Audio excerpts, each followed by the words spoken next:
Praise the Lord. Praise the Lord. Hallelujah. Hallelujah. Praise the Lord. Praise the Lord. Hallelujah. Hallelujah. ഈശോയിൽ ഏറെ സ്നേഹിക്കപ്പെടുന്ന വൈദികരെ, സന്യസ്തരെ, മാതാപിതാക്കളെ, പ്രിയ സഹോദരി സഹോദരന്മാരെ, അനുഗ്രഹീതമായ ഈ രാത്രിയിൽ പരിശുദ്ധ അമ്മയോട് ചേർന്ന് നിന്നുകൊണ്ട് ഈ വചന കൂടാരത്തിലായിരിക്കുമ്പോൾ നമ്മളെല്ലാവരും വ്യത്യസ്തങ്ങളായിട്ടുള്ള നിയോഗങ്ങളുമായിട്ട് ഈ ആലയത്തിലേക്ക് കടന്നു വന്നവരാണ്. ഈ ആലയത്തിലേക്ക് കടന്നു വരുമ്പോൾ ഒത്തിരിയേറെ സഹോദരി സഹോദരന്മാർ നമ്മളോട് പ്രാർത്ഥനാ നിയോഗങ്ങൾ ആവശ്യപ്പെട്ടിട്ടുണ്ട്. ഓരോ ദിവസവും ഒത്തിരിയേറെ സഹോദരി സഹോദരന്മാർ കണ്ണീരോടും പ്രാർത്ഥനയോടും കൂടി പരിശുദ്ധ അമ്മയുടെ ഈ ആലയത്തിലേക്ക് കടന്നു വന്ന് പ്രാർത്ഥിച്ച് കടന്നു പോകുന്നുണ്ട്. അവരെല്ലാവരെയും ഒരു നിമിഷം നമുക്ക് പരിശുദ്ധ അമ്മ വഴി ത്രിയേക ദൈവസന്നിധിയിലേക്ക് ഉയർത്തി പ്രാർത്ഥിക്കാം. നമുക്ക് എഴുന്നേറ്റ് നിന്നുകൊണ്ട് ഉച്ചത്തിൽ സ്തുതിച്ച് പ്രാർത്ഥിക്കാം. ഹല്ലേലൂയ. ആരാധന കർത്താവെ സ്തുതിക്കുന്നു, മഹത്വപ്പെടുത്തുന്ന നാമത്തിന് സ്തുതിയും പുകഴ്ചയും ഉണ്ടാകട്ടെ. കർത്താവായ ദൈവമേ, അങ്ങയുടെ ഈ ആലയത്തിലേക്ക് ഈ രാത്രിയിൽ നിയോഗങ്ങളുമായിട്ട് കടന്നു വന്നിരിക്കുന്ന എല്ലാ മക്കളെയും സമർപ്പിച്ചു. പരിശുദ്ധാത്മ നിറവിൽ, തിരുരക്തത്തിന്റെ അഭിഷേകത്തിൽ, പരിശുദ്ധ അമ്മയുടെ സാന്നിധ്യത്തിൽ ഓരോരുത്തരെയും അനുഗ്രഹിക്കണമേ. കർത്താവായ ദൈവമേ, അങ്ങയുടെ വചനം കേൾക്കുന്നത് ഞങ്ങളുടെ കാതുകളെ ഒരുക്കണം. ഈ വചനം ഞങ്ങളുടെ ജീവിതത്തിൽ പ്രാവർത്തികമാക്കുവാനായിട്ട് ഞങ്ങളെ അനുഗ്രഹിക്കുക. ഈ നിമിഷത്തിൽ നമ്മളിവിടെ ആയിരിക്കുമ്പോൾ IMS നടക്കുന്ന ഓരോ ശുശ്രൂഷകളെയും ത്രിയേക ദൈവസന്നിധിയിലേക്ക് നമുക്ക് ഉയർത്താം. ഇന്നേ ദിവസം ഈ രാത്രി ആരാധനയിൽ വ്യത്യസ്തങ്ങളായിട്ടുള്ള സാഹചര്യങ്ങളിൽ നമ്മളെ സഹായിക്കുന്ന ഓരോ വ്യക്തികളെയും, ഗാന ശുശ്രൂഷയിലായിരിക്കുന്നവർ, മധ്യസ്ഥ പ്രാർത്ഥനയിലായിരിക്കുന്നവർ, അതുപോലെ തന്നെ വ്യത്യസ്തങ്ങളായിട്ടുള്ള കാര്യങ്ങളും ക്രമീകരണങ്ങളുമായിട്ട് ഈ ആലയത്തിൽ നമുക്ക് വേണ്ടി ആയിരിക്കുന്ന എല്ലാ സഹോദരങ്ങളെയും കർത്താവിൻ്റെ തിരുക്കരങ്ങളിലേക്ക് നമുക്ക് സമർപ്പിക്കാം. നമുക്ക് പരിശുദ്ധാത്മ ഗാനം ആലപിച്ചുകൊണ്ട് ഈ ധ്യാന ശുശ്രൂഷയിലേക്ക് പ്രവേശിക്കാം.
പരിശുദ്ധാത്മാവേ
പരിശുദ്ധാത്മാവേ എന്നിൽ നിറയണമേ, നിറഞ്ഞു കവിയണമേ, കവിഞ്ഞൊഴുകണമേ. പരിശുദ്ധാത്മാവേ എന്നിൽ നിറയണമേ, നിറഞ്ഞു കവിയണമേ, കവിഞ്ഞൊഴുകണമേ.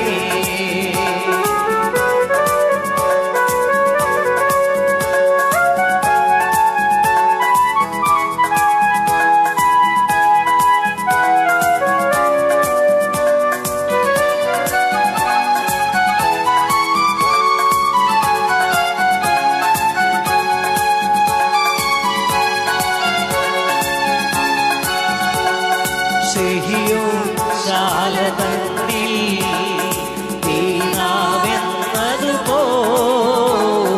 പാവന സ്നേഹവുമായി ആഗതനാകണമേ. സിഹിയോൻ ശാലതന്നിൽ തീനാവെന്നതുപോൽ പാവന സ്നേഹവുമായി ആഗതനാകണമേ. സഹനം നിറയും ധരയിൽ ധീരതയോടെ ചരിക്കാൻ അഗ്നിയിൽ സ്നാനം നൽകാൻ കൃപ നീ ചൊരിയണമേ. സഹനം നിറയും ധരയിൽ ധീരതയോടെ ചരിക്കാൻ അഗ്നിയിൽ സ്നാനം നൽകാൻ കൃപ നീ ചൊരിയണമേ. പരിശുദ്ധാത്മാവേ എന്നിൽ നിറയണമേ, നിറഞ്ഞു കവിയണമേ, കവിഞ്ഞൊഴുകണമേ. പരിശുദ്ധാത്മാവേ എന്നിൽ നിറയണമേ, നിറഞ്ഞു കവിയണമേ, കവിഞ്ഞൊഴുകണമേ. Hallelujah hallelujah hallelujah hallelujah hallelujah hallelujah hallelujah hallelujah hallelujah hallelujah hallelujah hallelujah hallelujah. യേശുവേ യേശുവേ സ്തുതി യേശുവേ. Hallelujah hallelujah hallelujah. യേശുവേ മഹത്വം, യേശുവേ ആരാധന, യേശുവേ സ്തോത്രം. Hallelujah hallelujah hallelujah hallelujah hallelujah. Praise the Lord. നമുക്ക് എല്ലാവർക്കും സ്വസ്ഥാനങ്ങളിലിരിക്കാം.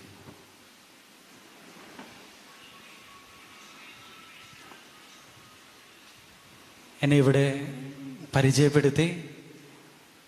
എൻ്റെ പേര് ഫാദർ ജോസഫ് അൽഫോൻസ് കൊല്ലാപറമ്പിൽ. ഞാൻ ഈ പുന്നപ്ര ഇടവകാംഗമാണ്. ഈ ശുശ്രൂഷയിൽ ഏറ്റവും മുമ്പിൽ എൻ്റെ അപ്പനും ഇരിപ്പുണ്ട് എന്നുള്ളതാണ് എനിക്ക് വചനം പ്രഘോഷിക്കുവാനായിട്ട് കൂടുതൽ ഊർജം ലഭിക്കുന്നത്. വ്യക്തിപരമായിട്ടുള്ള എൻ്റെ ജീവിതത്തിൽ IMS എൻ്റെ ദൈവവിളിയിലും വളരെ വലിയ പങ്ക് വഹിച്ചിട്ടുണ്ട്. ഓരോ പ്രാർത്ഥനകൾക്കും രാത്രി ആരാധനയ്ക്കും അതുപോലെ തന്നെ ഇവിടെ നടന്നിരുന്ന ക്രിസ്ത്യൻ ധ്യാനത്തിലുമൊക്കെ എൻ്റെ കുടുംബത്തോട് ചേർന്ന് നിന്നുകൊണ്ട് ഈ ആലയത്തിലേക്ക് ഞാനും കടന്നു വന്നിട്ടുണ്ട്.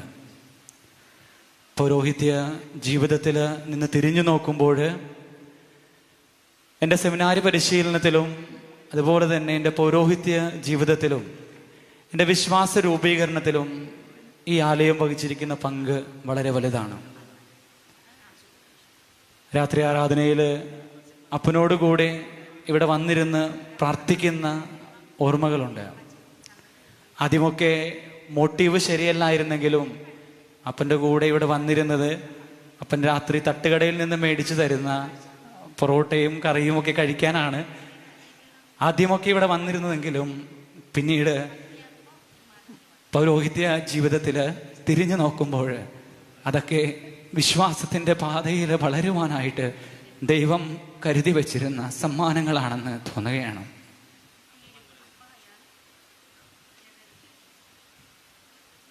ഒരു ചോദ്യം വളരെ പ്രസിദ്ധമാണ്. എന്തുകൊണ്ട് ധ്യാന കേന്ദ്രങ്ങൾ, അല്ലെങ്കിൽ എന്തുകൊണ്ട് ദൈവം മനുഷ്യന് വേണ്ടിയിട്ട് ധ്യാന കേന്ദ്രങ്ങൾ നിർമ്മിച്ചിരിക്കുന്നു, ദേവാലയങ്ങൾ നിർമ്മിച്ചിരിക്കുന്നു? മനുഷ്യര് ഇടമുറിയാതെ ധ്യാന കേന്ദ്രങ്ങൾ അന്വേഷിച്ചുകൊണ്ട് അവരുടെ ജീവിതത്തിൽ അവർ മുന്നോട്ട് പോയിക്കൊണ്ടിരിക്കുന്നു. ഫിലോസഫി പഠിക്കുന്ന സമയത്ത് എക്സിസ്റ്റൻഷ്യലിസം എന്ന് പറയുന്ന ഒരു വിഷയം തത്വശാസ്ത്രത്തിൽ പഠിക്കാനുണ്ടായിരുന്നു. അസ്തിത്വത്തെക്കുറിച്ച് പഠിക്കുന്ന വിഷയം. അപ്പോൾ മനുഷ്യന്റെ അസ്തിത്വപരമായിട്ടുള്ള ചോദ്യങ്ങൾക്ക് ഉത്തരം കണ്ടെത്തുന്ന ഒത്തിരിയേറെ തത്വശാസ്ത്രജ്ഞന്മാർ വ്യത്യസ്തങ്ങളായിട്ടുള്ള ഉത്തരങ്ങൾ കണ്ടുപിടിച്ചിട്ടുള്ള, മനുഷ്യന്റെ അസ്തിത്വപരമായിട്ടുള്ള ചോദ്യങ്ങൾക്ക് വ്യത്യസ്തങ്ങളായിട്ടുള്ള ഉത്തരങ്ങൾ കണ്ടുപിടിച്ചിട്ടുള്ള പ്രബന്ധങ്ങൾ അവതരിപ്പിച്ചിട്ടുള്ള ഒരു പഠന വിഭാഗം. ആ പഠന വിഭാഗത്തിൽ ഏറ്റവും പ്രധാനമായിട്ട് ചോദിക്കുന്ന ചില ചോദ്യങ്ങൾ ഇതാണ്: നീ ആരാണ്? നീ എന്തിനു വേണ്ടിയാണ്? നിന്റെ ജീവിതത്തിൻ്റെ അർത്ഥം എന്താണ്? ഈ 3 ചോദ്യങ്ങൾ ഈ ഒരു പഠനശാഖയിൽ ഇങ്ങനെ ആവർത്തിച്ച് ചോദിക്കുന്നതായിട്ട് നമുക്ക് കാണുവാനായിട്ട് സാധിക്കും. നീ ആരാണ്? നിന്റെ ജീവിതത്തിൻ്റെ അർത്ഥം എന്താണ്? നീ എന്തിനു വേണ്ടിയാണ്? കഴിഞ്ഞ ഏതാനും ചില വർഷങ്ങൾക്ക് മുമ്പ് ഇസ്രായേലിൻ്റെ ഹെബ്രായ എഴുത്തുകാരനായ യുവൽ നോവ ഹരാരി എന്ന് പറയുന്ന ഒരു ഗ്രന്ഥകാരൻ ഒരു 3 പുസ്തകങ്ങൾ ഈ മനുഷ്യൻ പ്രസിദ്ധീകരിക്കുകയാണ്. ഒന്നാമത്തെ പുസ്തകത്തിൻ്റെ പേര് സാപ്പിയൻസ്, രണ്ടാമത്തെ പുസ്തകത്തിൻ്റെ പേര് ഹോമോ ദെയൂസ്, മൂന്നാമത്തെ പുസ്തകത്തിൻ്റെ പേര് 21 Lessons for 21st Century. വായനാലോകം വ്യത്യസ്തങ്ങളായിട്ടുള്ള കാഴ്ചപ്പാടോടുകൂടി ഒരു വ്യത്യസ്തമായിട്ടുള്ള ചിന്താരീതി കണ്ട പുസ്തകങ്ങളാണ് ഈ 3 പുസ്തകങ്ങളും. ആദ്യത്തെ പുസ്തകം സാപ്പിയൻസ് പറയുന്നത് മനുഷ്യൻ്റെ ചരിത്രം എന്ന് പറയുന്ന പുസ്തകമാണ്. സാപ്പിയൻസ് എന്ന് പറയുമ്പോൾ ആ പുസ്തകത്തിന് നിർവചനം കൊടുത്തിരിക്കുന്നത് ഹിസ്റ്ററി ഓഫ് ഹ്യൂമൻ കൈൻഡ്. രണ്ടാമത്തെ പുസ്തകം ഹോമോ ദെയൂസ് എന്ന് പറയുമ്പോൾ ആ പുസ്തകത്തിന് കൊടുത്തിരിക്കുന്ന നിർവചനം എന്ന് പറയുന്നത് ഹിസ്റ്ററി ഓഫ് ടുമാറോ. മൂന്നാമത്തെ പുസ്തകം 21 Lessons for 21st Century എന്ന് പറയുമ്പോൾ ഈ പുസ്തകത്തിന് കൊടുത്തിരിക്കുന്ന നിർവചനം 21ാം നൂറ്റാണ്ടിന് വേണ്ടുന്ന 21 പാഠങ്ങൾ. ഈ പുസ്തകത്തിലേക്ക് കടന്നു വരുമ്പോൾ ഈ മൂന്നാമത്തെ പുസ്തകം 21ാം നൂറ്റാണ്ടിൻ്റെ 23 പാഠങ്ങൾ എന്ന് പറയുന്ന പുസ്തകത്തിലേക്ക് കടന്നു വരുമ്പോൾ ഈ പുസ്തകത്തിൻ്റെ അവസാനത്തെ താളുകളിൽ ഈ തത്വശാസ്ത്ര ക്ലാസ്സിൽ കണ്ട മനുഷ്യൻ്റെ അസ്തിത്വപരമായിട്ടുള്ള ചോദ്യങ്ങൾ വീണ്ടും ആവർത്തിക്കുന്നതായിട്ട് കാണുകയാണ്. ഗ്രന്ഥകാരൻ ചോദിക്കുകയാണ്: നീ ആരാണ്? നീ എന്തിനു വേണ്ടിയാണ്? നിന്റെ ജീവിതത്തിൻ്റെ അർത്ഥം എന്താണ്? ഇവിടെ ഒരു വ്യത്യാസം എന്ന് പറയുന്നത് പലരും ഈ ചോദ്യം ആവർത്തിച്ചിട്ടുണ്ട് എങ്കിലും യുവൽ നോവ ഹരാരി ഇത് അവതരിപ്പിക്കുമ്പോൾ ഇദ്ദേഹം 2 ഉത്തരങ്ങൾ കൂടി ഈ ചോദ്യത്തിന് നൽകുകയാണ്. മനുഷ്യൻ്റെ അസ്തിത്വപരമായിട്ടുള്ള ചോദ്യത്തിന് ഈ വ്യക്തി നൽകുന്ന ഉത്തരമെന്ന് പറയുന്നത് ഓരോ വ്യക്തിയും ഓരോ നൂറ്റാണ്ടിലും അവൻ്റെ അസ്തിത്വപരമായിട്ടുള്ള ചോദ്യങ്ങൾക്ക് വ്യത്യസ്തമായിട്ടുള്ള ഉത്തരങ്ങൾ കണ്ടെത്തുന്നു. 1ാം നൂറ്റാണ്ടിൽ ജീവിച്ച വ്യക്തിയും 2ാം നൂറ്റാണ്ടിൽ ജീവിച്ച വ്യക്തിയും 20ാം നൂറ്റാണ്ടിലും 21ാം നൂറ്റാണ്ടിലും ജീവിക്കുന്ന നമ്മളും മനുഷ്യൻ്റെ അസ്തിത്വപരമായിട്ടുള്ള ചോദ്യങ്ങൾക്ക് വ്യത്യസ്തങ്ങളായിട്ടുള്ള ഉത്തരങ്ങൾ കണ്ടെത്തുന്നു. രണ്ടാമതായിട്ട് ഇദ്ദേഹം പറഞ്ഞു വെക്കുന്നതാണ് മനുഷ്യൻ്റെ അസ്തിത്വപരമായിട്ടുള്ള ചോദ്യത്തിന് ആരൊക്കെ ഉത്തരം കണ്ടെത്തുന്നുവോ ആ വ്യക്തികളൊക്കെ ജീവിതത്തിൽ വിജയിക്കുന്ന വ്യക്തികളായിട്ട് മാറുകയാണ്. അങ്ങനെയാണെങ്കിൽ ഒരു ക്രിസ്ത്യാനിയെ സംബന്ധിച്ചിടത്തോളം, ക്രിസ്തുവിൻ്റെ അനുയായി എന്ന ഒരു വ്യക്തിയെ സംബന്ധിച്ചിടത്തോളം അവൻ്റെ ജീവിതത്തിൽ അവൻ്റെ അസ്തിത്വപരമായിട്ടുള്ള ചോദ്യങ്ങൾക്ക് അവൻ കണ്ടെത്തേണ്ട ഉത്തരം എന്താണ്? വർഷങ്ങൾക്ക് മുമ്പ് ഈ ആലയത്തിൽ തന്നെ ഒരു ക്രിസ്ത്യൻ ധ്യാനത്തിൽ പങ്കെടുക്കുമ്പോൾ ഒരു ബ്രദർ പ്രസംഗിക്കാനായിട്ട് വന്നു. ആ ബ്രദർ പ്രസംഗിക്കുമ്പോൾ ബ്രദർ പറയുകയായിരുന്നു, അവരുടെ ആശ്രമത്തിൽ ഒരു കോഴി അടയിരുന്ന് താറാവ് മുട്ടകൾ വിരിയുകയാണ്. തള്ളക്കോഴിയും കുഞ്ഞി താറാവുങ്ങളും കൂടെ ഇങ്ങനെ പറമ്പിലൂടെ നടന്നു പോകുമ്പോൾ പെട്ടെന്നാണ് ഈ താറാവുകളുടെ ശ്രദ്ധയിൽ ഒരു കുളം അവർ കാണുന്നത്. കുളം കാണുമ്പോൾ ഈ കോഴിയോടൊപ്പം താറാവും കുഞ്ഞുങ്ങളും ഇങ്ങനെ കുളത്തിൻ്റെ അരികിലേക്ക് ചെല്ലുന്നു. കോഴി അവിടെ നിന്ന് ചിക്കി ചെറുകി ഓരോ ഭക്ഷണങ്ങളും കണ്ടെത്തുന്നു. ഈ സമയത്ത് പെട്ടെന്ന് ഈ താറാവും കുഞ്ഞുങ്ങൾ വെള്ളത്തിലേക്ക് നീന്തുവാനായിട്ട് ഇറങ്ങുകയാണ്. വെള്ളത്തിലേക്ക് ഇറങ്ങുന്ന താറാവുകൾ ആരും ഒന്നും പഠിപ്പിക്കാതെ നീന്താനായിട്ട് തുടങ്ങുകയാണ്. അപ്പോൾ ഈ ബ്രദർ പറയുകയാണ്, താറാവിൻ്റെ ഉള്ളിൽ ദൈവം നിക്ഷേപിച്ചിരിക്കുന്ന കഴിവെന്ന് പറയുന്നത്, അവൻ്റെ ഇന്നേറ്റ് ആയിട്ടുള്ള ക്വാളിറ്റി എന്ന് പറയുന്നത് നീന്തുക എന്നുള്ളതാണ്. ഇന്നേറ്റ് ആയിട്ടെന്ന് പറയുമ്പോൾ അവൻ്റെ സത്തയോട് ഉന്മയോട് ചേർത്ത് വെച്ചിരിക്കുന്ന ദൈവമായ കർത്താവ് കൊടുത്തിരിക്കുന്ന ഗുണമെന്ന് പറയുന്നത് നീന്തുക എന്നുള്ള ഗുണമാണ്. അതുകൊണ്ട് താറാവ് വെള്ളം കണ്ടാൽ ആരെങ്കിലും പരിശീലിപ്പിച്ചില്ലെങ്കിലും താറാവ് നീന്താനായിട്ട് തുടങ്ങും. അങ്ങനെയാണെങ്കിൽ മനുഷ്യരായിട്ടുള്ള നമ്മളുടെ ഉള്ളിൽ ദൈവമായ കർത്താവ് വെച്ചു തന്നിരിക്കുന്ന ഇന്നേറ്റായിട്ടുള്ള അവൻ്റെ ഉന്മയോട് ചേർത്ത് വെച്ചിരിക്കുന്ന അവൻ്റെ ബീയിങ്ങിനോട് ചേർത്ത് വെച്ചിരിക്കുന്ന അവൻ്റെ ക്വാളിറ്റി എന്ന് പറയുന്നത് അത് ദൈവാന്വേഷണമാണ്. മനുഷ്യൻ ദൈവത്തെ അന്വേഷിക്കുന്നത് കൊണ്ടാണ് ഓരോ ദേവാലയങ്ങളും രൂപപ്പെടുന്നത്, ഓരോ ധ്യാന കേന്ദ്രങ്ങളും രൂപപ്പെടുന്നത്. ഓരോ ധ്യാന കേന്ദ്രങ്ങളിലേക്കും ഓരോ ദേവാലയങ്ങളിലേക്കും ലക്ഷക്കണക്കിന് ജനങ്ങൾ ഒഴുകി വരുന്നത്. അതുകൊണ്ട് ഇവിടെ ഇരിക്കുന്ന നമ്മളുടെ ഓരോരുത്തരുടെയും ഇന്നേറ്റായിട്ടുള്ള ക്വാളിറ്റി, നമ്മുടെ ഉള്ളിൽ ദൈവം നിക്ഷേപിച്ചിരിക്കുന്ന വലിയ കൃപ എന്ന് പറയുന്നത് അത് ദൈവത്തെ അന്വേഷിക്കുവാനുള്ള കൃപയാണ്. അതുകൊണ്ട് നമ്മളാരും ഈ ആലയത്തിലേക്ക് ഈ രാത്രിയിൽ ബൈ ചാൻസിൽ കടന്നു വന്നവരല്ല, വെറുതെ ഒന്ന് കണ്ടുകേട്ട് പോകാമെന്ന് കരുതി കടന്നു വന്നവരല്ല. മറിച്ച് ദൈവത്തിൻ്റെ പദ്ധതി അനുസരിച്ച് അവൻ നമ്മൾ നിക്ഷേപിച്ചിരിക്കുന്ന ദൈവാന്വേഷണത്തെ അന്വേഷിച്ച് കണ്ടെത്തുവാനായിട്ട് ഞാനും നിങ്ങളും ഈ ആലയത്തിലേക്ക് കടന്നു വന്നിരിക്കുകയാണ്. അതുകൊണ്ട് ഈ രാത്രി ആരാധനയിലായിരിക്കുമ്പോൾ, ഈ ആരാധനയിൽ കടന്നു പോകുമ്പോൾ, ഈ ആരാധനയിൽ കൂടി നമ്മുടെ ഭവനങ്ങളിലേക്ക് കടന്നു പോകുമ്പോൾ നമ്മുടെ ഉള്ളിൽ ദൈവാന്വേഷണത്തിന് ഉത്തരം കണ്ടെത്തി കടന്നു പോകുവാനായിട്ട് സാധിക്കണം. പ്രിയമുള്ളവരെ, ഈ ഒരു വലിയ ചിന്തയായിരിക്കണം ഇന്ന് നമ്മുടെ ഈ ആരാധന സമയത്ത് നമ്മുടെ ഉള്ളിൽ കടന്നു പോകേണ്ടത്.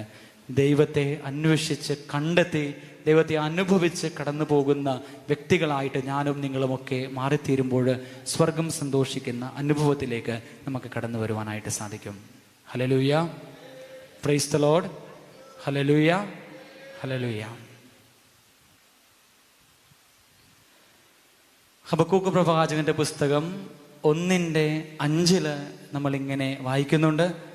പറഞ്ഞാൽ വിശ്വസിക്കാനാകാത്തൊരു പ്രവൃത്തി ദൈവമായ കർത്താവ് നിങ്ങളുടെ ഇടയിൽ ചെയ്യാൻ പോകുന്നു. സാധാരണ ധ്യാന പ്രസംഗങ്ങളിലും രാത്രി ആരാധനകളിലുമൊക്കെ ഒരുപാട് ഉച്ചരിക്കുന്ന ഒരു വചനഭാഗമാണ് ഹബക്കൂക്കിൻ്റെ 1:5. പറഞ്ഞാൽ ആരും വിശ്വസിക്കാത്തൊരു പ്രവൃത്തി ദൈവമായ കർത്താവ് ഇന്ന് നിങ്ങളുടെ ഇടയിൽ ചെയ്യാൻ പോകുന്നു. അപ്പോൾ നമുക്കും വിശ്വസിച്ച് പ്രാർത്ഥിക്കാം. കർത്താവായ ദൈവമേ, ഞങ്ങളുടെ ഇടയിൽ ഞങ്ങൾക്ക് വിശ്വസിക്കാനാവാത്ത ഒരു പ്രവൃത്തി നീ ഞങ്ങളുടെ മധ്യേ ചെയ്യുമെന്ന് ഞങ്ങൾ ഉറച്ചു വിശ്വസിച്ചുകൊണ്ട് ഈ ആലയത്തിലിരുന്നുകൊണ്ട് പ്രാർത്ഥിക്കുകയാണ്.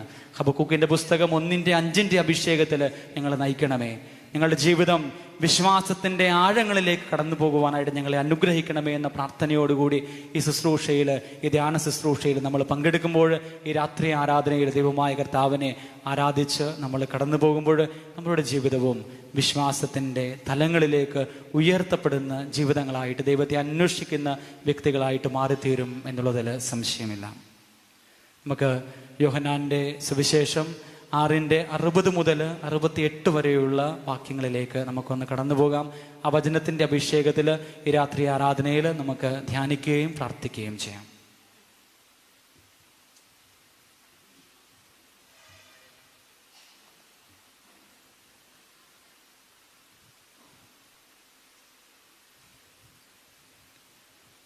യോഹന്നാന്റെ സുവിശേഷം 6-ാം അധ്യായം 60 മുതൽ 68 വരെയുള്ള വാക്യങ്ങൾ. ഇത് കേട്ട് അവൻ്റെ ശിഷ്യരിൽ പലരും പറഞ്ഞു, ഈ വചനം കഠിനമാണ്, ഇത് ശ്രവിക്കുവാൻ ആർക്കു കഴിയും? തൻ്റെ ശിഷ്യന്മാർ പിറുപിറുക്കുന്നുവെന്ന് മനസ്സിലാക്കി യേശു അവരോട് ചോദിച്ചു, ഇത് നിങ്ങൾക്ക് ഇടർച്ച വരുത്തുന്നുവോ? അങ്ങനെയെങ്കിൽ മനുഷ്യപുത്രൻ ആദ്യം ആയിരുന്നിടത്തേക്ക് ആരോഹണം ചെയ്യുന്നത് നിങ്ങൾ കണ്ടാലോ? ആത്മാവാണ് ജീവൻ നൽകുന്നത്, ശരീരം ഒന്നിനും ഉപകരിക്കുന്നില്ല. നിങ്ങളോട് ഞാൻ പറഞ്ഞ വാക്കുകൾ ആത്മാവും ജീവനുമാണ്. എന്നാൽ വിശ്വസിക്കാത്തവരായി നിങ്ങളിൽ ചിലരുണ്ട്. അവർ ആരെന്നും തന്നെ ഒറ്റുകൊടുക്കുന്നവൻ ആരെന്നും ആദ്യം മുതലേ അവൻ അറിഞ്ഞിരുന്നു. അവൻ പറഞ്ഞു, ഇതുകൊണ്ടാണ് പിതാവിൽ നിന്ന് വരം ലഭിച്ചാലല്ലാതെ എൻ്റെ അടുത്തേക്ക് വരുവാൻ ആർക്കും സാധിക്കുകയില്ല എന്ന് ഞാൻ നിങ്ങളോട് പറഞ്ഞത്. ഇതിനുശേഷം അവൻ്റെ ശിഷ്യന്മാരിൽ വളരെ പേർ അവനെ വിട്ടുപോയി. അവർ പിന്നീട് ഒരിക്കലും അവനോട് കൂടെ നടന്നില്ല. യേശു 12 പേരോടുമായി ചോദിച്ചു, നിങ്ങളും പോകുവാൻ ആഗ്രഹിക്കുന്നുവോ? ശിമയോൻ പത്രോസ് പറഞ്ഞു, കർത്താവേ, ഞങ്ങൾ ആരുടെ അടുത്തേക്ക് പോകും? നിത്യജീവന്റെ വചനങ്ങൾ നിന്റെ പക്കലുണ്ടല്ലോ. കർത്താവേ, ഞങ്ങൾ ആരുടെ പക്കലേക്ക് പോകും? നിത്യജീവന്റെ വചനങ്ങൾ നിന്റെ പക്കലുണ്ടല്ലോ. കർത്താവിൻ്റെ സുവിശേഷം.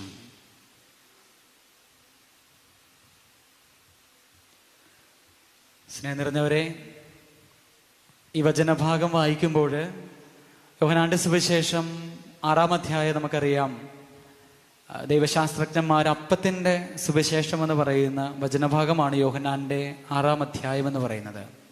ഈശോ അപ്പത്തെക്കുറിച്ച് ഇങ്ങനെ ഇടപെടാതെ സംസാരിക്കുന്ന വചനഭാഗമാണ് യോഹന്നാന്റെ 6. അതുപോലെ തന്നെ ബൈബിൾ പണ്ഡിതന്മാർ പറയുന്നത് പരിശുദ്ധ കുർബാനയെക്കുറിച്ച് ഈശോ പ്രകടമായിട്ട് പറഞ്ഞിരിക്കുന്ന വചനഭാഗമാണ് ഇതെന്നാണ്.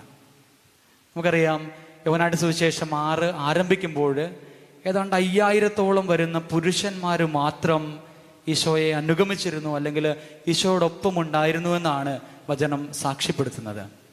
എന്നാൽ ഈ 6ന്റെ 60 മുതൽ 68 വരെ വായിക്കുമ്പോൾ നമുക്ക് മനസ്സിലാവുകയാണ്, ഈശോയോടൊപ്പം ഇപ്പോഴുള്ളത് ഈശോ അടുത്ത് വിളിച്ചിരിക്കുന്ന ഈ 12 പേര് മാത്രമാണ്. ഈശോ തിരഞ്ഞെടുത്ത് ഈശോ സ്വന്തമാക്കി കരുതിയിരിക്കുന്ന ഈ 12 പേര് മാത്രമാണ് യോഹന്നാന്റെ സുവിശേഷം 6ന്റെ 60 മുതൽ 68 വരെയുള്ള വാക്യങ്ങളിൽ നമ്മൾ കാണുന്നത്. അതെന്താണെന്ന് ചോദിച്ചാൽ, ഈശോ പ്രസംഗിച്ച കാര്യങ്ങളൊക്കെ മനസ്സിലാക്കുവാനായിട്ട് തക്കവിധം ഇവരുടെ ഹൃദയങ്ങൾ തുറക്കപ്പെട്ടില്ല എന്നുള്ളതാണ്. വചനത്തിൻ്റെ അഭിഷേകത്തിൽ ഇവർക്ക് ജ്വലിക്കുവാനായിട്ട് സാധിച്ചില്ല എന്നുള്ളത് നമുക്ക് മനസ്സിലാക്കുവാനായിട്ട് സാധിക്കും. പക്ഷെ എനിക്ക് തോന്നുന്നു, പത്രോസിൻ്റെ ഹീറോയിക് ആയിട്ടുള്ള സ്റ്റേറ്റ്മെൻറ്റ്, ഞങ്ങൾ ആരുടെ അടുത്തേക്കാണ് പോകുന്നത്? നിത്യജീവന്റെ വചനങ്ങൾ നിന്റെ പക്കലുണ്ടല്ലോ എന്ന് പറയുന്ന ആ ഒരു ഹീറോയിക് ആയിട്ടുള്ള സ്റ്റേറ്റ്മെൻറ്റ്, നിത്യജീവനെ കുറിച്ചുള്ള വലിയ ബോധ്യം, ഇതൊക്കെയാണ് നമ്മളുടെ ഇന്നത്തെ ധ്യാനത്തിൽ ചിന്തയ്ക്ക് നമ്മൾ എടുക്കുന്നത്. അതുകൊണ്ട് തന്നെ നിത്യജീവനെക്കുറിച്ച് ചിന്തിക്കുവാനായിട്ട്, ഈ ലോകത്തിനും അപ്പുറം ഒരു ജീവിതമുണ്ട് എന്നുള്ള വലിയ ബോധ്യത്തിലേക്ക് കടന്നു വരുവാനായിട്ട് വചനത്തിൻ്റെ അഭിഷേകം നമുക്ക് കാരണമാകട്ടെ എന്ന് പ്രാർത്ഥിച്ചുകൊണ്ട് ഈ ശുശ്രൂഷയിൽ നമുക്ക് ഇടവിടാതെ നമുക്ക് പങ്കുചേർന്നുകൊണ്ടിരിക്കാം. നമുക്കറിയാം, ഈ വചനം വായിക്കുമ്പോൾ ഇതിൻ്റെ ബാക്ക്ഗ്രൗണ്ട് ഒന്ന് മനസ്സിലാക്കുകയാണെങ്കിൽ, ഈശോയുടെ കൂടെ നടന്നിരുന്ന ഓരോ വ്യക്തികളും വചനത്തെ ആഴമായിട്ട് അറിഞ്ഞിരുന്ന വ്യക്തികളാണ്. നമുക്കറിയാം, പഴയ നിയമത്തിൽ തനാക്ക് എന്നാണ് പഴയ നിയമ ഗ്രന്ഥത്തെ പറയുന്നത്. തൗറ, നബിയും കെത്തുബയും, അതായത് നിയമങ്ങൾ, ലിഖിതങ്ങൾ, അതുപോലെ പ്രവാചകന്മാർ, ഇത് മൂന്നും കൂടിച്ചേർന്ന തനാക്ക് എന്ന് പറയുന്ന ആ ഒരു പഴയ നിയമ യഹൂദ വേദഗ്രന്ഥമായിട്ടുള്ള തനാക്ക് ഉപയോഗിച്ച് അതിനെ ആഴമായിട്ട് പഠിച്ച് അതിൻ്റെ ബോധ്യത്തിൽ നിൽക്കുന്ന വ്യക്തികളാണ് ഈശോയോടൊപ്പം ഈശോയെ അനുഗമിക്കുന്ന വ്യക്തികളെന്ന് പറയുന്നത്. യഹൂദരെ നമുക്കറിയാം, അവരുടെ മത പഠനത്തിൽ ഒരു തരത്തിലും വെള്ളം ചേർക്കാത്ത വ്യക്തികളാണ്. അപ്പോൾ ആഴമായിട്ട് പ്രവാചക ഗ്രന്ഥത്തെക്കുറിച്ച്, നിയമങ്ങളെക്കുറിച്ച്, ലിഖിതങ്ങളെക്കുറിച്ചൊക്കെ അറിവുള്ള വ്യക്തികൾ, ഈ ഒരു മിശിഹാ രഹസ്യത്തെക്കുറിച്ച് ആഴമായിട്ട് അറിവുള്ളവർ, ഇങ്ങനെയുള്ള വ്യക്തികളാണ് ഈ ഈശോയുടെ സുവിശേഷം കേട്ടിട്ട് ഈശോയിൽ നിന്ന് അകന്നു പോകുവാനായിട്ട് ഇടയാകുന്നത്. അപ്പോൾ ആഴമായിട്ട് വചനത്തെക്കുറിച്ച് ഗ്രാഹ്യമായിട്ട് ബോധമുള്ള വ്യക്തികൾ കർത്താവിൻ്റെ വചനത്തിൽ അവർക്ക് നിലകൊള്ളുവാനായിട്ട് സാധിക്കുന്നില്ല, വിശ്വാസത്തിൻ്റെ അരൂപിയിലേക്ക് അവർക്ക് കടന്നു വരുവാനായിട്ട് സാധിക്കുന്നില്ല എന്നുള്ളത് ഈ വചനഭാഗം വായിക്കുമ്പോൾ ശ്രദ്ധേയമായിട്ട് നമ്മൾ മനസ്സിലാക്കേണ്ട ഒരു കാര്യമാണ്. അതുപോലെ തന്നെ നമുക്കറിയാം, ഇസ്രായേൽ ജനം ഈജിപ്തിൻ്റെ അടിമത്തത്തിൽ നിന്ന് മോചിതരായി ദൈവത്തെ അനുഭവിച്ച് കടന്നു വന്ന ഒരു തലമുറയാണ്. അതുകൊണ്ടാണ് അവരുടെ പാസ് ഓവർ ഫീസ്റ്റിന് ഈ പഴയ കഥ, യഹൂദജനം ഇസ്രായേൽ ജനം ഈജിപ്തിൻ്റെ അടിമത്തത്തിലായിരുന്ന ഈ കഥ അവർ പറയുന്നു. അവരുടെ പെസഹാ തിരുനാളിൽ ഒരു പതിവുണ്ട്. കുടുംബത്തിലെ ഏറ്റവും മൂത്ത വ്യക്തി എന്ന് പറയുന്ന ആള്, അയാൾ ഇസ്രായേൽ ജനം ഈജിപ്തിന്റെ അടിമത്തത്തിൽ നിന്ന് കടന്നു വന്ന ഈ രക്ഷാകര ചരിത്രം മുഴുവൻ ഓരോ പെസഹ തിരുനാളിലും പറയുന്നൊരു പതിവുണ്ട്. അതെന്തിനാണെന്ന് ചോദിച്ചാൽ, ഈ ജനത്തിന് ദൈവമായ കർത്താവ് നമ്മളുടെ ഇടയിൽ ഉണ്ടായിരുന്നെന്നും ദൈവമായ കർത്താവ് നമ്മളെ അടിമത്തത്തിൽ നിന്ന് മോചിപ്പിച്ചെന്നും അതുപോലെ തന്നെ തങ്ങളെ തൊട്ട് തഴുകി തങ്ങളോടൊപ്പം ജീവിച്ച് കടന്നുപോയെന്നുമുള്ള വലിയ ബോധ്യത്തിലേക്കും ആഴമായിട്ടുള്ള വിശ്വാസത്തിലേക്കും ഈ ജനം കടന്നു വരുവാൻ വേണ്ടിയിട്ട് ഈ ഒരു പെസഹ തിരുനാളിന് ഈ കാര്യങ്ങളിൽ പെസഹ ചരിത്രം പങ്കുവെക്കുമ്പോൾ ഇവർ ഈ കടന്നുപോകലിൻ്റെ ചരിത്രം പറയുന്ന ഒരു പതിവുണ്ടായിരുന്നു. അപ്പോൾ ചരിത്രത്തെക്കുറിച്ച് ആഴമായിട്ട് ബോധ്യമുള്ളവർ, അതുപോലെ തന്നെ മെസ്സിയാനിക് സീക്രട്സിനെ കുറിച്ച് വലിയ ബോധ്യമുണ്ടായിരുന്നവർ, ഇവരാണ് കർത്താവിൻ്റെ വചനം ഗ്രഹിക്കുവാൻ തക്കവിധം ഇവരുടെ ഹൃദയങ്ങളെ ഒരുക്കുവാനായിട്ട് വിട്ടുപോയവർ. അപ്പം അതുകൊണ്ട് തന്നെ വചനം കേൾക്കുമ്പോൾ വചനം ആഴത്തിൽ ഗ്രഹിക്കുവാനായിട്ടുള്ള വലിയ അഭിഷേകത്തിന് വേണ്ടിയിട്ട് നമ്മൾ പ്രാർത്ഥിക്കുമ്പോഴാണ് വചനം തീവ്രമായിട്ട് നമ്മളുടെ ജീവിതത്തിൽ ഇടപെടുന്നത്. ഇന്ന് സഭയിലും സംഭവിക്കുന്നത് എന്താണെന്ന് ചോദിച്ചാൽ, 2 തരത്തിലുള്ള ദൈവവിജ്ഞാനീയങ്ങൾ ഇങ്ങനെ മാറി മാറി കളിച്ചുകൊണ്ടിരിക്കുകയാണ്. ഒന്ന് ആശയതലത്തിലുള്ള ദൈവവിജ്ഞാനീയം, രണ്ടാമത്തേത് അനുഭവ തലത്തിലുള്ള ദൈവവിജ്ഞാനീയം. ആശയതലത്തിലുള്ള ദൈവവിജ്ഞാനീയം എന്ന് പറയുമ്പോൾ നമ്മളുടെ മതപാഠ പുസ്തകത്തിൻ്റെ 1-ാം പാഠം, സൃഷ്ടി എന്നാണ് 1-ാം പാഠത്തിൻ്റെ പേര്. നമ്മൾ ആദ്യ കുർബാനയ്ക്ക് പഠിക്കുന്ന, സ്ഥൈര്യലേപനത്തിന് പഠിക്കുന്ന മതപാഠ പുസ്തകത്തിൻ്റെ 1-ാം പാഠത്തിൽ സൃഷ്ടി കർമ്മത്തിൽ നമ്മൾ പഠിക്കുന്നുണ്ട്. 1-ാമത്തെ ചോദ്യം, നിന്നെ സൃഷ്ടിച്ചത് ആര്? Hallelujah, praise the Lord, hallelujah. 1-ാമത്തെ ചോദ്യം, നിന്നെ സൃഷ്ടിച്ചത് ആര്? ഉത്തരം, സർവേശ്വരൻ എന്നെ സൃഷ്ടിച്ചു. 2-ാമത്തെ ചോദ്യം, സർവേശ്വരൻ എന്തിന് നിന്നെ സൃഷ്ടിച്ചു? ഉത്തരം, തന്നെ അറിഞ്ഞു സ്നേഹിച്ച് തൻ്റെ ദിവ്യപ്രമാണങ്ങൾ അനുസരിച്ച് നിത്യജീവൻ പ്രാപിക്കുവാൻ, അവിടത്തേക്ക് ശുശ്രൂഷ ചെയ്തുകൊണ്ട് നിത്യജീവൻ പ്രാപിക്കുവാൻ അവിടുന്ന് എന്നെ സൃഷ്ടിച്ചു. അപ്പോൾ ആശയതലത്തിൽ നിൽക്കുന്ന ഒരു വ്യക്തിക്ക് അവന് വളരെ വ്യക്തമായിട്ട് മനസ്സിലാകുന്നുണ്ട്, അവനെ സൃഷ്ടിച്ചത് സർവേശ്വരനാണ്. സർവേശ്വരൻ എന്തിനാണ് സൃഷ്ടിച്ചതെന്ന് ചോദിച്ചാൽ, അവനെ അറിഞ്ഞ് സ്നേഹിച്ച് ദിവ്യപ്രമാണങ്ങൾ അനുസരിച്ച് അവിടത്തേക്ക് ശുശ്രൂഷ ചെയ്തുകൊണ്ട് നിത്യജീവനിലേക്ക് പ്രവേശിക്കുവാനായിട്ട് ഒരു വ്യക്തിയെ ദൈവം സൃഷ്ടിച്ചു എന്ന് ആശയതലത്തിൽ ദൈവവിജ്ഞാനിയെ മനസ്സിലാക്കുന്ന, ദൈവത്തെ അറിയുന്ന വ്യക്തിക്ക് വളരെ വ്യക്തമായിട്ട് മനസ്സിലായി. പക്ഷേ 2-മത്തൊരു തലമുണ്ട്, അത് അനുഭവത്തിൻ്റെ തലമാണ്. അനുഭവ ദൈവവിജ്ഞാനിയം എന്ന് പറയുന്ന അനുഭവത്തിൻ്റെ തലത്തിലേക്ക് ഒരു വ്യക്തി കടന്നു വരുമ്പോൾ ആ വ്യക്തിക്ക് മനസ്സിലാകണം, സർവേശ്വരൻ എന്നെ സൃഷ്ടിച്ചു. സർവേശ്വരൻ എന്തിനു വേണ്ടി സൃഷ്ടിച്ചു എന്ന് ചോദിക്കുമ്പോൾ, തന്നെ അറിഞ്ഞു സ്നേഹിച്ച് തൻ്റെ ദിവ്യപ്രമാണങ്ങൾ അനുസരിച്ച് അവിടത്തേക്ക് ശുശ്രൂഷ ചെയ്തുകൊണ്ട് നിത്യജീവൻ പ്രാപിക്കുവാനായിട്ട് എന്നെ സൃഷ്ടിച്ചു എന്ന് പറയുമ്പോൾ ഇതിങ്ങനെ ടാഞ്ചിബിൾ ആയിട്ടുള്ള തൊട്ട് തഴുകുന്ന അനുഭവത്തിലേക്ക് കടന്നു വരണം. അങ്ങനെ ഒരു അനുഭവത്തിലേക്ക് കടന്നു വരണമെങ്കിൽ അത് വലിയ പാടാണ്. അങ്ങനെ അനുഭവത്തിലേക്ക് കടന്നു വരണമെങ്കിൽ വ്യക്തിപരമായിട്ടുള്ള പ്രാർത്ഥന, ധ്യാനം, അതുപോലെ തന്നെ എത്രത്തോളം ആഴമായിട്ട് എൻ്റെ അനുദിനമായിട്ടുള്ള ജീവിതചര്യകളിൽ ഞാൻ ദൈവവുമായിട്ട് ബന്ധപ്പെടുന്നു എന്നുള്ളതും വളരെ ശ്രദ്ധേയമായിട്ടുള്ള കാര്യമാണ്. അതുകൊണ്ട് ഒരു വ്യക്തി ആശയ ദൈവവിജ്ഞാനീയത്തിൽ നിന്ന് അനുഭവ ദൈവവിജ്ഞാനീയത്തിലേക്ക് കടന്നു വരുന്നത് എപ്പോഴാണെന്ന് ചോദിച്ചാൽ, ആ വ്യക്തിക്ക് വ്യക്തിപരമായിട്ടുള്ള പ്രാർത്ഥനയുണ്ടാകുമ്പോൾ, അതുപോലെ തന്നെ താൻ വ്യക്തിപരമായിട്ട് ധ്യാനത്തിന് വേണ്ടിയിട്ട് സമയം കണ്ടെത്തുമ്പോൾ, തൻ്റെ അനുദിനമായിട്ടുള്ള ജീവിതചര്യകളിൽ ദൈവികമായിട്ടുള്ള സാന്നിധ്യത്തെ കൊണ്ടുവരുവാനായിട്ട് ആ വ്യക്തിക്ക് സാധിക്കുമ്പോൾ. ഒരു ചേട്ടനൊരിക്കൽ പങ്കുവച്ചു തോർക്കുകയാണ്, ഞാൻ വീട്ടിൽ നിന്ന് പുറത്തിറങ്ങുമ്പോൾ തിരുരക്തത്തിൻ്റെ അഭിഷേകത്തിൽ എൻ്റെ ശരീരത്തിൻ്റെ ശിരസ് മുതൽ ഉള്ളംകാൽ വരെയുള്ള ഭാഗങ്ങളെ ഞാൻ സമർപ്പിച്ച് പ്രാർത്ഥിക്കുവാനായിട്ട് തുടങ്ങും. അങ്ങനെ പ്രാർത്ഥിച്ചതിന് ശേഷം മാത്രമാണ്, തിരുരക്തത്തിൻ്റെ അഭിഷേകത്തിൽ നിലനിന്നതിന് ശേഷം മാത്രമാണ് ഞാൻ വീട്ടിൽ നിന്ന് പുറത്തേക്ക് പോകുന്നത്. അപ്പോൾ എനിക്കറിയാം, ഓരോ ദിവസവും ഈ തിരുരക്തത്തിൻ്റെ അഭിഷേകത്തിൽ എന്നെ ദൈവം കാത്തു പരിപാലിക്കുമെന്ന്. അപ്പോൾ ഈ വലിയ ബോധ്യത്തിൽ, വിശ്വാസത്തിൻ്റെ ആഴത്തിൽ ഈ മനുഷ്യൻ സഞ്ചരിക്കുമ്പോൾ ദൈവം ഈ മനുഷ്യനെ പരിപാലിക്കുന്ന ബോധ്യത്തിലേക്ക് ഈ മനുഷ്യന് കടന്നു വരുവാനായിട്ട് സാധിക്കുന്നു എന്നുള്ളതാണ്. ഈ മനുഷ്യൻ പറയുകയാണ്, ഒരു ദിവസം എനിക്കൊരു ബൈക്ക് ആക്സിഡൻ്റ് ഉണ്ടായി. അന്ന് ഞാൻ ചിന്തിക്കുകയായിരുന്നു, ആക്സിഡൻ്റ് ഉണ്ടായപ്പോൾ എന്തുകൊണ്ടാണ് എന്നെ ദൈവം ഇന്ന് കാത്ത് സംരക്ഷിക്കാതെ പോയത്? എന്നിട്ട് ഈ മനുഷ്യൻ കൂട്ടിച്ചേർക്കുകയാണ്, അങ്ങനെ ചിന്തിച്ചപ്പോൾ എനിക്ക് മനസ്സിലായി, ഇന്ന് പ്രഭാതത്തിൽ ഞാൻ എന്നെ തന്നെ പൂർണ്ണമായിട്ട് തിരുരക്തത്തിൻ്റെ അഭിഷേകത്തിൽ സമർപ്പിച്ച് പ്രാർത്ഥിക്കുവാനായിട്ട് വിട്ടുപോയി. അതുകൊണ്ട് പ്രിയ സഹോദരങ്ങളെ, ആശയ ദൈവവിജ്ഞാനീയത്തിൽ നിന്ന് അനുഭവ ദൈവവിജ്ഞാനീയത്തിലേക്ക് ഒരു വ്യക്തി കടന്നു വരണമെങ്കിൽ അവൻ്റെ വ്യക്തിപരമായിട്ടുള്ള ജീവിതത്തിൽ ദൈവത്തിന് സ്ഥാനം കൊടുക്കണം.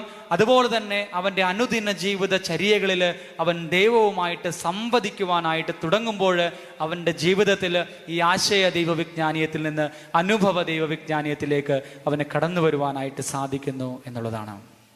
അപ്പോൾ പ്രാർത്ഥിക്കുമ്പോൾ ദൈവത്തെ അനുഭവമായിട്ട് മാറുവാനായിട്ട്, ഇങ്ങനെ ദൈവത്തെ മുഖാഭിമുഖം കണ്ട് പ്രാർത്ഥിക്കുന്ന വ്യക്തികളായിട്ട്, ദൈവത്തെ തൊട്ടറിയുന്ന അനുദിനവും ദൈവത്തിൻ്റെ സംരക്ഷണത്തിൽ പരിപാലിക്കപ്പെടുന്ന വ്യക്തികളായിട്ട് രൂപാന്തരപ്പെടുവാനായിട്ടുള്ള വലിയ അഭിഷേകത്തിന് വേണ്ടി ഒരു വ്യക്തി പ്രാർത്ഥിക്കുവാനായിട്ട് തുടങ്ങുമ്പോൾ അവന് ആശയ ദൈവവിജ്ഞാനീയത്തിൽ നിന്ന് അനുഭവ ദൈവവിജ്ഞാനീയത്തിലേക്ക് കടന്നു വരുവാനായിട്ട് സാധിക്കും എന്നുള്ളതാണ്. ഈ ആശയ ദൈവവിജ്ഞാനീയവും അനുഭവ ദൈവവിജ്ഞാനീയവും നമ്മളുടെയൊക്കെ കുടുംബങ്ങളിൽ തന്നെ കാണുവാനായിട്ട് സാധിക്കും.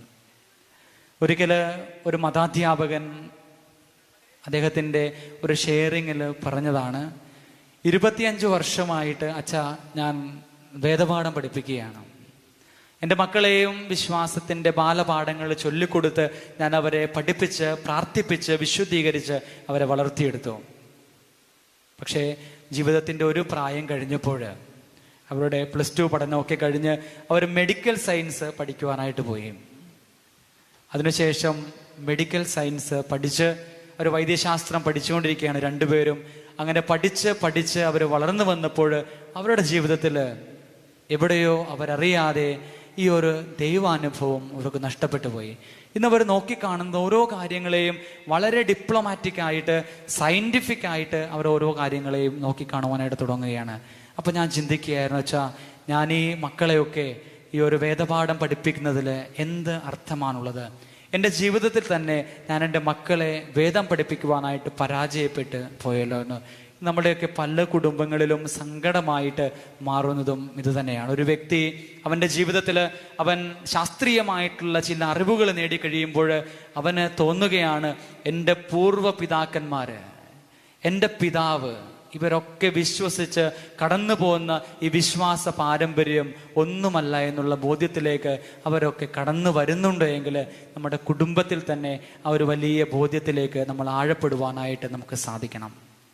കുടുംബത്തിൽ നിന്ന് വിശ്വാസത്തിന്റെ ബാലപാഠങ്ങൾ നമ്മുടെ മക്കൾക്ക് പകർന്നു കൊടുക്കുവാനായിട്ട് ഒരു വ്യക്തിക്ക്, ഒരു മാതാവ്, പിതാവ് എന്ന നിലയിൽ നമുക്ക് സാധിക്കുന്നില്ല എങ്കിൽ ദൈവത്തിന്റെ മുൻപിൽ നമ്മൾ വലിയ പരാജയങ്ങളായിട്ട് മാറിത്തീരുന്ന അനുഭവങ്ങളിലേക്ക് നമ്മൾ മാറ്റി നിർത്തപ്പെടും. അതുകൊണ്ട് പ്രിയ സഹോദരങ്ങളെ, എന്നെ കേട്ടുകൊണ്ടിരിക്കുന്ന പ്രിയപ്പെട്ടവരെ, ഇന്നു രാത്രി നിങ്ങൾ ഈ ധ്യാന ശുശ്രൂഷയിൽ പങ്കുചേരുമ്പോൾ നിങ്ങളുടെ മടിയിലിരിക്കുന്ന മക്കൾക്ക് അല്ലെങ്കിൽ നിങ്ങളുടെ കുടുംബത്തിലുള്ള മക്കൾക്ക് ഈ ഒരു ദൈവാനുഭവം പകർന്നു കൊടുക്കുവാനായിട്ട് നിങ്ങൾക്ക് സാധിച്ചിട്ടുണ്ടോ എന്ന് നിങ്ങൾ ചിന്തിക്കണം. അല്ലെങ്കിൽ നമ്മൾ മക്കൾക്ക് 20ഉം 25ഉം വയസ്സ് പ്രായമായി കഴിഞ്ഞിട്ട് നമ്മൾ കരഞ്ഞുകൊണ്ട് ഈ ധ്യാന കേന്ദ്രങ്ങളിലും പ്രാർത്ഥന മന്ദിരങ്ങളിലും കാണുന്ന കന്യാസ്ത്രീ അമ്മമാരോടും അച്ഛന്മാരോടും ഒക്കെ പറയുകയാണ്, അച്ഛാ, അമ്മേ, എൻ്റെ മക്കള് വഴിതെറ്റിപ്പോയി, ഞങ്ങൾ പറഞ്ഞിട്ട് അവരൊന്നും കേൾക്കുന്നില്ല, അവരൊന്നും പള്ളിയിൽ പോകുന്നില്ല, കുമ്പസാരിക്കുന്നില്ല, ദേവാലയത്തിൽ ബലിക്ക് വരുന്നില്ല എന്ന് നമ്മൾ പറയുമ്പോൾ നമ്മൾ ഒന്ന് ചിന്തിക്കണം, ഇവരൊക്കെ എൻ്റെ മടിയിലിരുന്ന പ്രായമുണ്ടായിരുന്നു.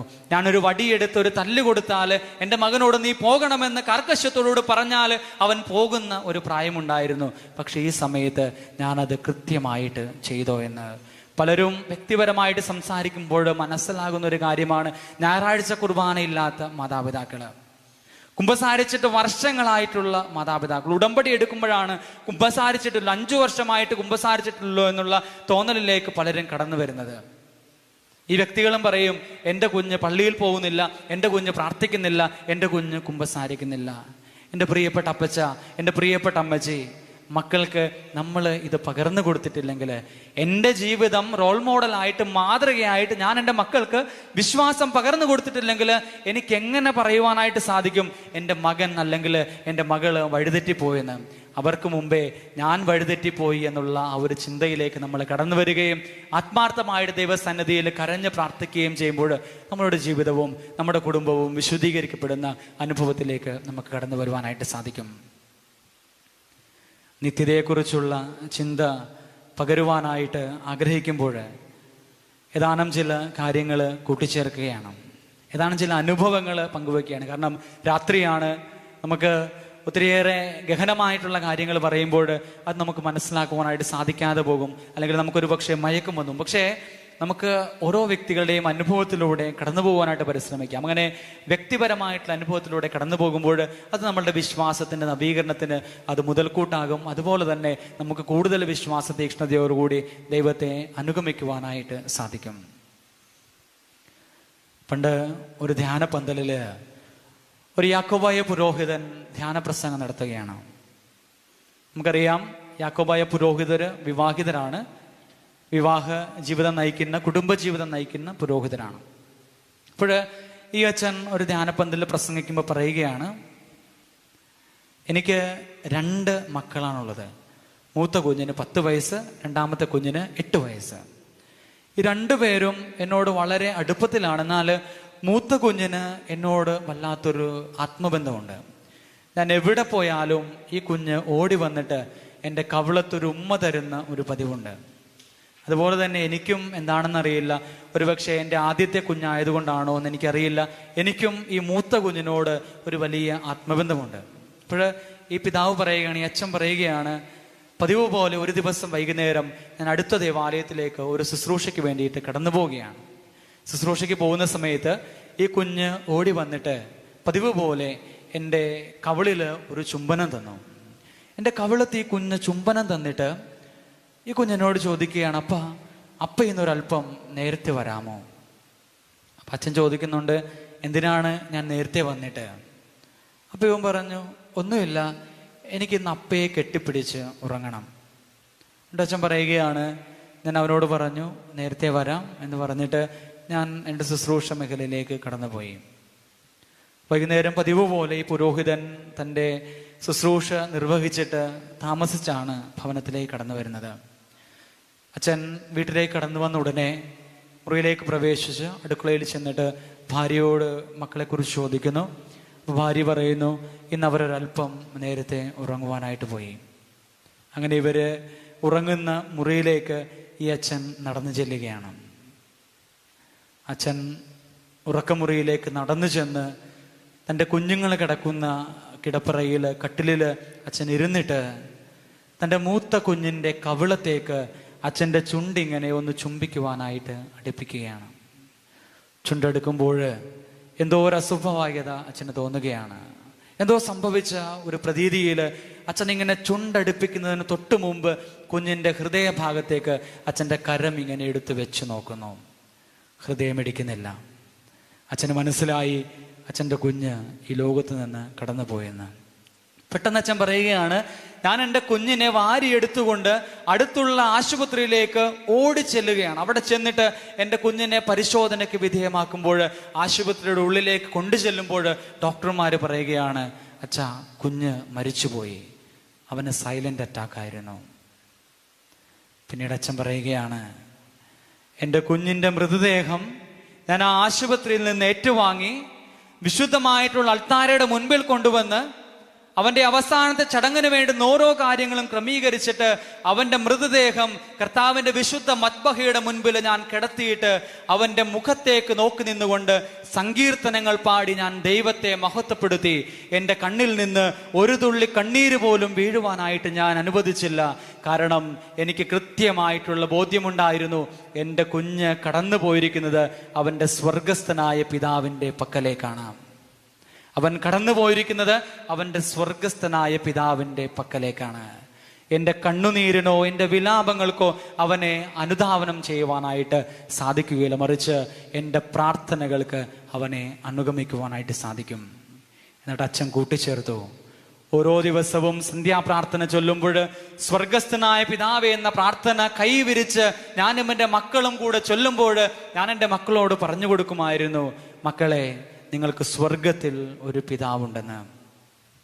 നിങ്ങളെ ഈ ഭൂമിയിൽ ദൈവമായ കർത്താവിനെ നോക്കുവാനായിട്ട് ഏൽപ്പിച്ചിരിക്കുമ്പോൾ നിങ്ങൾക്ക് സ്വർഗത്തിൽ ഒരു പിതാവുണ്ടെന്നുള്ള വലിയ ബോധ്യം ഈ പിതാവ് തൻ്റെ മക്കൾക്ക് കൊടുത്തിരുന്നു. അതുകൊണ്ട് അച്ഛൻ പറയുകയാണ്, എനിക്ക് എൻ്റെ കുഞ്ഞ് മരണപ്പെട്ടതിൽ സങ്കടമില്ല, അവൻ പോയത് അവൻ്റെ യഥാർത്ഥ അപ്പൻ്റെ പക്കലേക്കാണ്.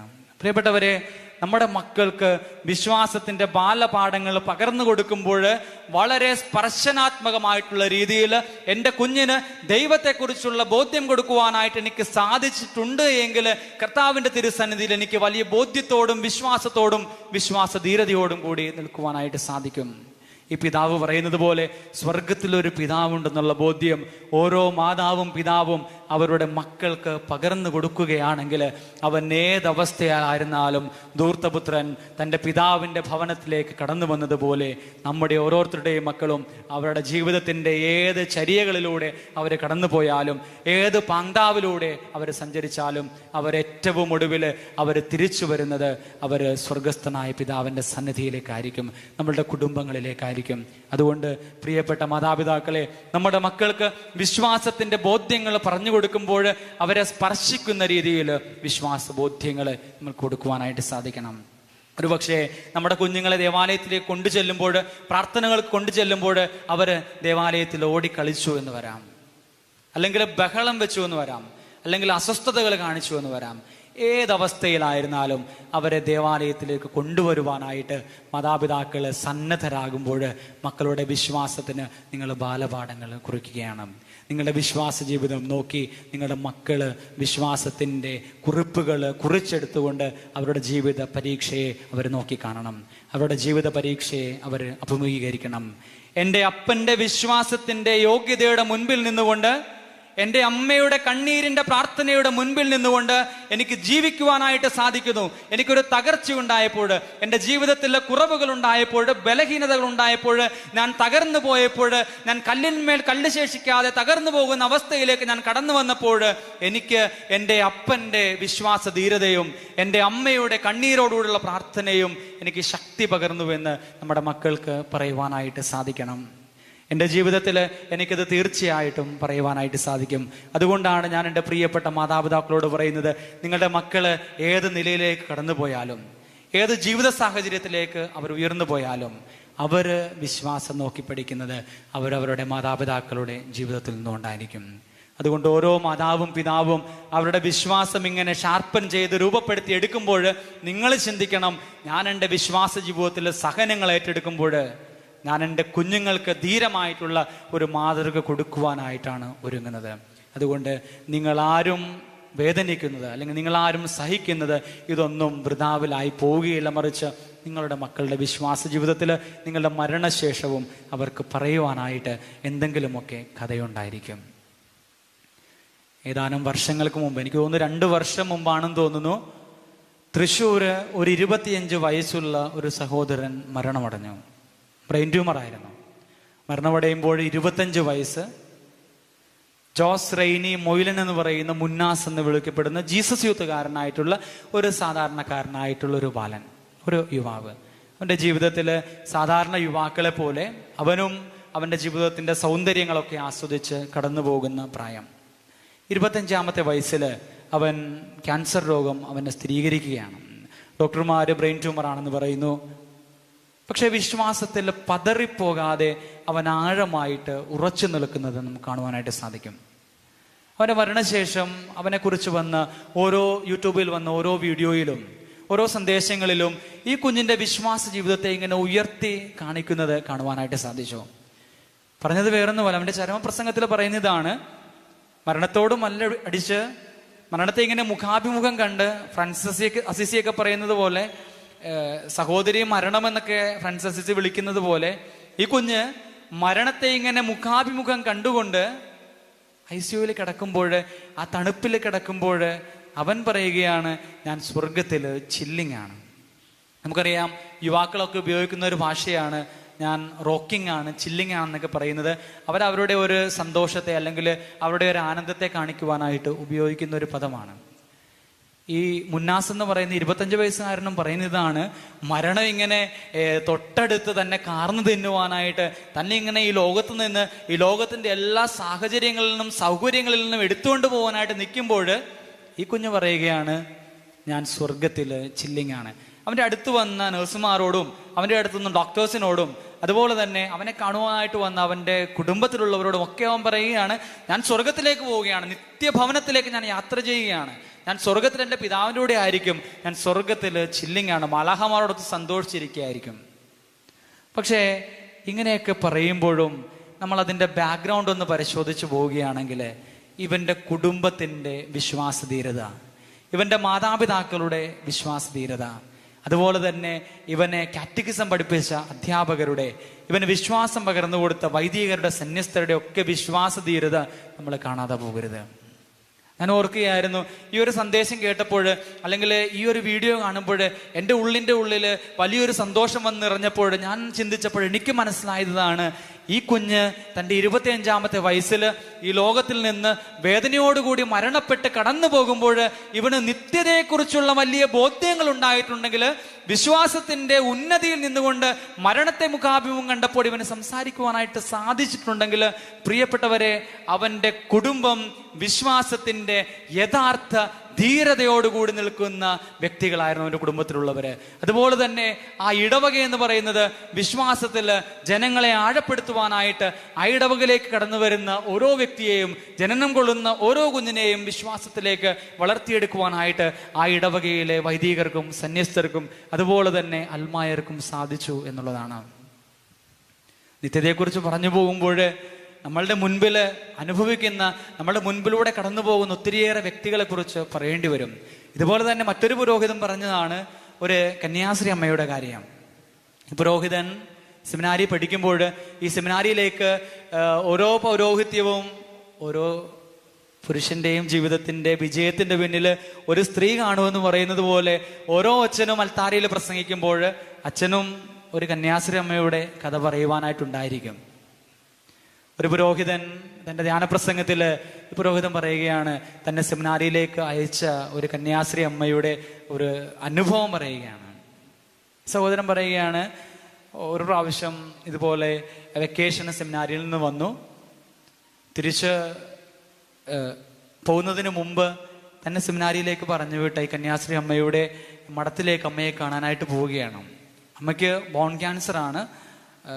അസ്ഥി ഇങ്ങനെ ഒടിഞ്ഞ് നുറുങ്ങിപ്പോകുന്ന അവസ്ഥയിൽ വേദനയോടുകൂടി അമ്മ കട്ടിലിൽ കിടക്കുകയാണ്. അപ്പോൾ സഹോദരൻ ചെല്ലുമ്പോൾ കിടപ്പുമുറിയിലേക്ക് അവർ കൂട്ടിക്കൊണ്ടു പോകുന്നു.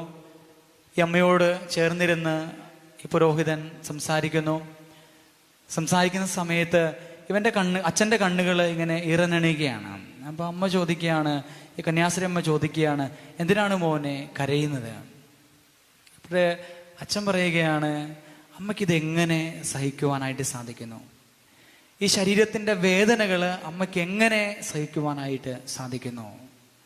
അപ്പോൾ ഈ കട്ടിലിൽ കിടക്കുന്ന അമ്മയുടെ പ്രതിവചനം ഇങ്ങനെയായിരുന്നു. അമ്മ മറുപടി പറഞ്ഞത് ഇങ്ങനെയായിരുന്നു, 50 വർഷത്തോളം എന്നെ സന്യാസത്തിൽ കൈപിടിച്ച് നടത്തിയ എൻ്റെ ദൈവം, എൻ്റെ ജീവിതത്തിൽ ഒരു തട്ടലും മുട്ടലും ഏൽക്കാതെ 50 വർഷം എനിക്ക് സന്യാസം ജീവിക്കുവാനായിട്ട് ഈ ഭൂമിയിൽ അവസരം തന്ന ദൈവം, ഇതിൻ്റെ എല്ലാ സന്തോഷങ്ങളിലൂടെയും ഞാൻ കടന്നുപോയി കഴിഞ്ഞ് എൻ്റെ ജീവിതത്തിൻ്റെ അവസാന നാടുകളിൽ എന്നിൽ നിന്ന് ഈ സഹനം ആഗ്രഹിക്കുന്നുണ്ട് എങ്കിൽ അത് സന്തോഷത്തോടു കൂടി ഞാൻ ഏറ്റെടുക്കണ്ടേ?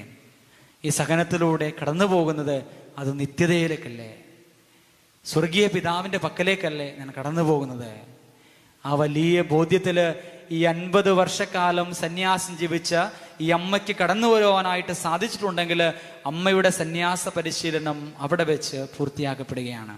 നമുക്കറിയാം, വൈദികരുടെയും സന്യസ്തരുടെയും ഒക്കെ പരിശീലനം അത് സെമിനാർ ജീവിതം കൊണ്ടോ അല്ലെങ്കിൽ മഠത്തിലെ പരിശീലന ജീവിതം കൊണ്ടോ അവസാനിക്കുന്നതല്ല. ഓരോ ഇടവകയും ഓരോ പരിശീലന കളരികളാണ്. ഓരോ സന്യാസ മഠങ്ങളും ഓരോ പരിശീലന കളരികളാണ്. ഓൺഗോയിങ് ഫോർമേഷൻ മരണം വരെ ഇങ്ങനെ നടന്നുകൊണ്ടിരിക്കും.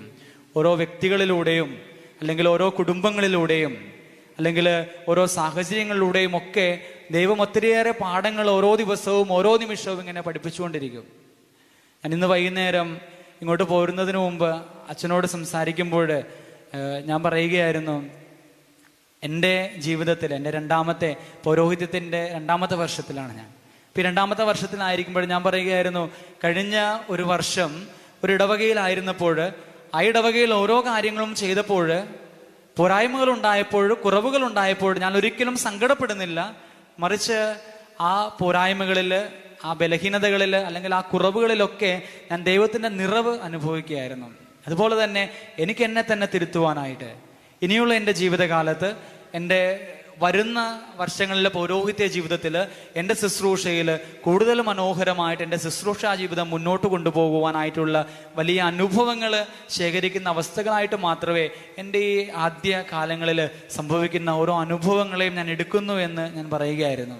ഞാൻ ഇവിടെ പറയുമ്പോഴും ഈ ഒരു അനുഭവത്തിൻ്റെ അവസ്ഥയെക്കുറിച്ച് ഞാൻ പറയുമ്പോഴും ഓർക്കുകയാണ്, നമ്മുടെ ജീവിതത്തിലേക്ക് കടന്നു വരുന്ന ഓരോ സഹനങ്ങളും ഓരോ പാടുപീഡകളും ദൈവം അറിഞ്ഞ് നമ്മുടെ ജീവിതത്തിലേക്ക് തരുമ്പോൾ ഈ സഹനങ്ങളെക്കുറിച്ച് പഴിക്കാതെ കൂടുതൽ വിശ്വാസതീക്ഷ്ണതയോടുകൂടി ഈ സഹനങ്ങളെ ഏറ്റെടുക്കുവാനായിട്ടും ആ കുരിശോടുകൂടി കർത്താവിൻ്റെ പിന്നാലെ നടക്കുവാനായിട്ടും നമ്മൾ തയ്യാറാകുമ്പോൾ നമ്മുടെ ജീവിതങ്ങൾ അനുഗ്രഹിക്കപ്പെട്ട ജീവിതങ്ങളായിട്ട് മാറിത്തീരും എന്ന് നമുക്ക് മനസ്സിലാക്കുവാനായിട്ട് സാധിക്കും.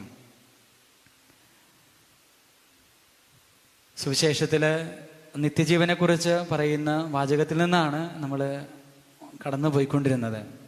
വീണ്ടും നമ്മളൊന്ന് സുവിശേഷത്തിലേക്ക് കടന്നു ചെല്ലുകയാണെങ്കിൽ നിത്യജീവനെക്കുറിച്ച് സുവിശേഷത്തിൽ എങ്ങനെയാണ് പറയുന്നതെന്ന് നമുക്കൊന്ന് നോക്കിക്കാണുവാനായിട്ട് പരിശ്രമിക്കാം. മത്തായിയുടെ സുവിശേഷം 19:16 ഇങ്ങനെ കാണുന്നുണ്ട്. ഒരു യുവാവ് ഈശോയെ സമീപിച്ച് ചോദിക്കുകയാണ്, ഗുരു, നിത്യജീവൻ പ്രാപിക്കുവാൻ ഞാൻ എന്ത് ചെയ്യണം? വളരെ സുന്ദരമായിട്ട് ഈശോ പറയുന്നുണ്ട്, നിത്യജീവൻ പ്രാപിക്കുവാനായിട്ട് നീ കൽപ്പനകൾ അനുസരിക്കണമെന്ന് ഈശോ പറയുന്നുണ്ട്.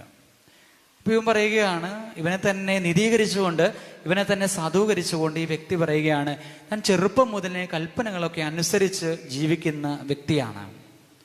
വീണ്ടും ഈശോ ഇങ്ങനെ അവനെ ഒന്ന് അടിമുടി നോക്കും. നോക്കിയിട്ട് ഈശോ പറയും, നിനക്കുള്ള സമ്പത്ത് വിറ്റ് നീ ദരിദ്രർക്ക് കൊടുക്കുക. അപ്പോൾ ഒന്നാമത്തെ പാഠം ഇതാണ്, നിത്യജീവൻ അവകാശമാക്കണമെങ്കിൽ കൽപ്പനകൾ അനുസരിക്കുവാനായിട്ട് തയ്യാറാകണം. അതുപോലെ തന്നെ കാരുണ്യ പ്രേക്ഷിത പ്രവർത്തനങ്ങൾ ചെയ്യുവാനായിട്ട് ഒരു വ്യക്തി തയ്യാറാകണം. വീണ്ടും ഈശോ പറയുന്നുണ്ട്, നിത്യജീവനെ പ്രതി ആരെങ്കിലും എന്തെങ്കിലുമൊക്കെ ഉപേക്ഷിച്ചാൽ അവർക്ക് ഈ ലോകത്തിൽ വെച്ച് തന്നെ അതിൻ്റെ 10 മടങ്ങായിട്ട് തിരിച്ചു കിട്ടും. വരാനിരിക്കുന്ന കാലത്ത് നിത്യജീവനും കിട്ടുമെന്ന് ഈശോ മത്തായിയുടെ സുവിശേഷം 19:29 പറയുന്നുണ്ട്.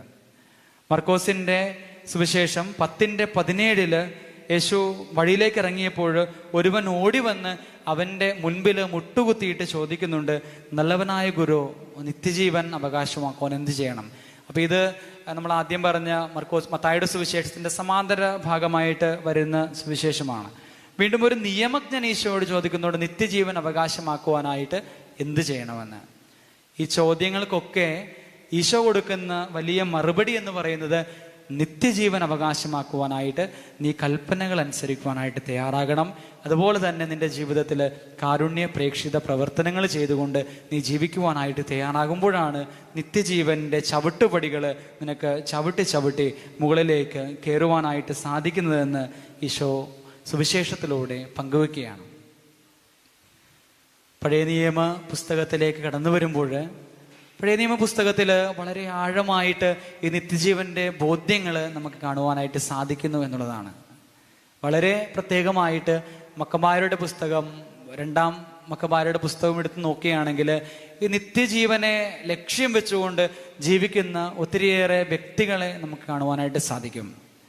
നമുക്കറിയാം, മക്കബായരുടെ 2 പുസ്തകത്തിൽ അന്ത്യോക്യസ് 4 എപ്പിഫാനൂസ് ആണ് രാജാവായിട്ടിരിക്കുന്നത്. ഈ മക്കബായരുടെ പുസ്തകം കേൾക്കുമ്പോൾ നിങ്ങൾ ഓർക്കുക, ഈ സമയത്ത് രാജാവായിരിക്കുന്നത് അന്ത്യോക്യസ് 4 എപ്പിഫാനൂസ് ആണ് രാജാവായിട്ട് നിൽക്കുന്നത്.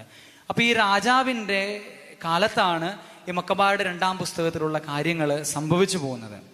മക്കബായരുടെ 2 പുസ്തകം 12:44 45 നമ്മൾ വളരെ സ്പർശിക്കുന്ന രീതിയിൽ, നമുക്ക് തൊട്ടറിയാവുന്ന രീതിയിൽ ഈ മരിച്ചവർക്ക് വേണ്ടിയിട്ടുള്ളൊരു പ്രാർത്ഥന കാണുന്നുണ്ട്.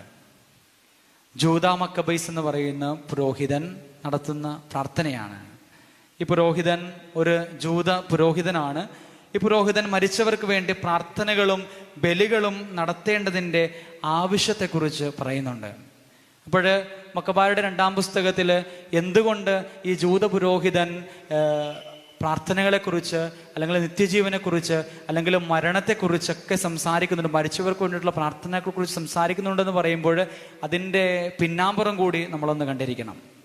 എന്തുകൊണ്ടാണെന്ന് ചോദിച്ചാൽ, നമുക്കറിയാം ഇസ്രായേൽ ജനം ബാബിലോൺ പ്രവാസത്തിൽ ആയിരിക്കുന്ന സമയം, ബാബിലോൺ പ്രവാസത്തിലായിരിക്കുന്ന ഇസ്രായേൽ ജനത്തിനെ ശാക്തീകരിക്കുവാനായിട്ട്, ശക്തിപ്പെടുത്തുവാനായിട്ട് ദൈവമായ കർത്താവ് ഒത്തിരിയേറെ വ്യക്തികളെ രൂപപ്പെടുത്തുന്നു എന്നുള്ളതാണ് ഏറ്റവും പ്രധാനമായിട്ടുള്ള കാര്യമെന്ന് പറയുന്നത്. അപ്പോൾ ഒരു ജനം, വിശ്വാസത്തിലായിരിക്കുന്ന ഒരു ജനം വിശ്വാസത്തിൽ നിന്ന് വ്യതിചലിക്കാതിരിക്കുവാനായിട്ട്, വിശ്വാസത്തിന്റെ നേർവഴിയിലൂടെ അവർ നടക്കുവാനായിട്ട്, അവർക്ക് വിശ്വാസത്തിന് കോട്ടം സംഭവിക്കുമ്പോൾ ദൈവമായ കർത്താവ് കൃത്യമായിട്ട് വ്യക്തികളെ ഏർപ്പാട് ചെയ്തു കൊടുക്കും.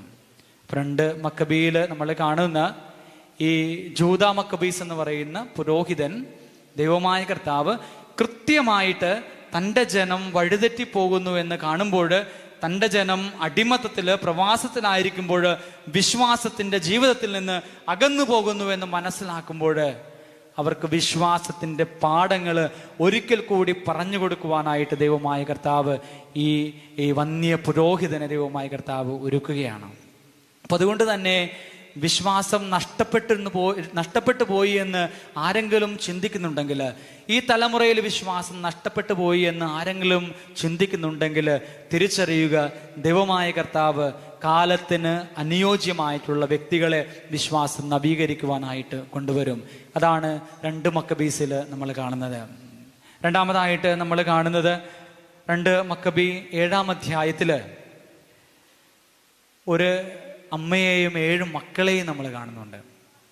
നമ്മൾ നിരന്തരമായിട്ട് കേൾക്കുകയും ഈ വിശ്വാസത്തെക്കുറിച്ചും നിത്യജീവിതത്തെക്കുറിച്ചും ഒക്കെ പറയുമ്പോൾ സ്ഥിരമായിട്ട് നമ്മൾ പ്രസംഗിക്കുകയൊക്കെ ചെയ്യുന്ന ഒരു വചനഭാഗമാണ്, ഒരമ്മ ഇങ്ങനെ ജീവനോടുകൂടി, പരിശുദ്ധ അമ്മ എങ്ങനെയാണോ കർത്താവായ യേശു ക്രിസ്തുവിൻ്റെ ചേതനയേറ്റ ശരീരം ഏറ്റുവാങ്ങി കുരിശിന്റെ ചുവട്ടിലിരുന്നത്, അതുപോലെ മക്കബായരുടെ 2-ാം പുസ്തകത്തിൽ 7-ാം അധ്യായത്തിൽ ഒരമ്മ നിൽക്കുന്നത് നമുക്ക് കാണുവാനായിട്ട് സാധിക്കും. ഈ അമ്മക്ക് 7 മക്കളുണ്ട്.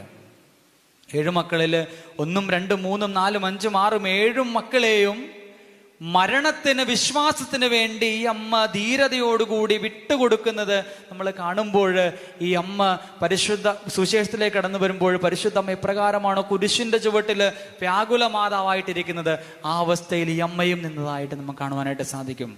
യഹൂദർക്ക് നിക്ഷിപ്തമായിട്ടുള്ള പന്നി മാംസം ഭക്ഷിക്കുവാനായിട്ട്, യഹൂദ വിശ്വാസത്തിന് എതിരായിട്ട് നിൽക്കുവാനായിട്ട് അന്ത്യോക്യസ് 4-ാമൻ എപ്പിഫാനോസ് കൽപ്പന പുറപ്പെടുവിക്കുമ്പോൾ ഈ അമ്മ ധീരതയോടുകൂടി പറയുകയാണ്, നിന്റെ പൂർവീകരുടെ വിശ്വാസത്തിന് എതിരായിട്ട് നീ പ്രവർത്തിക്കരുത്.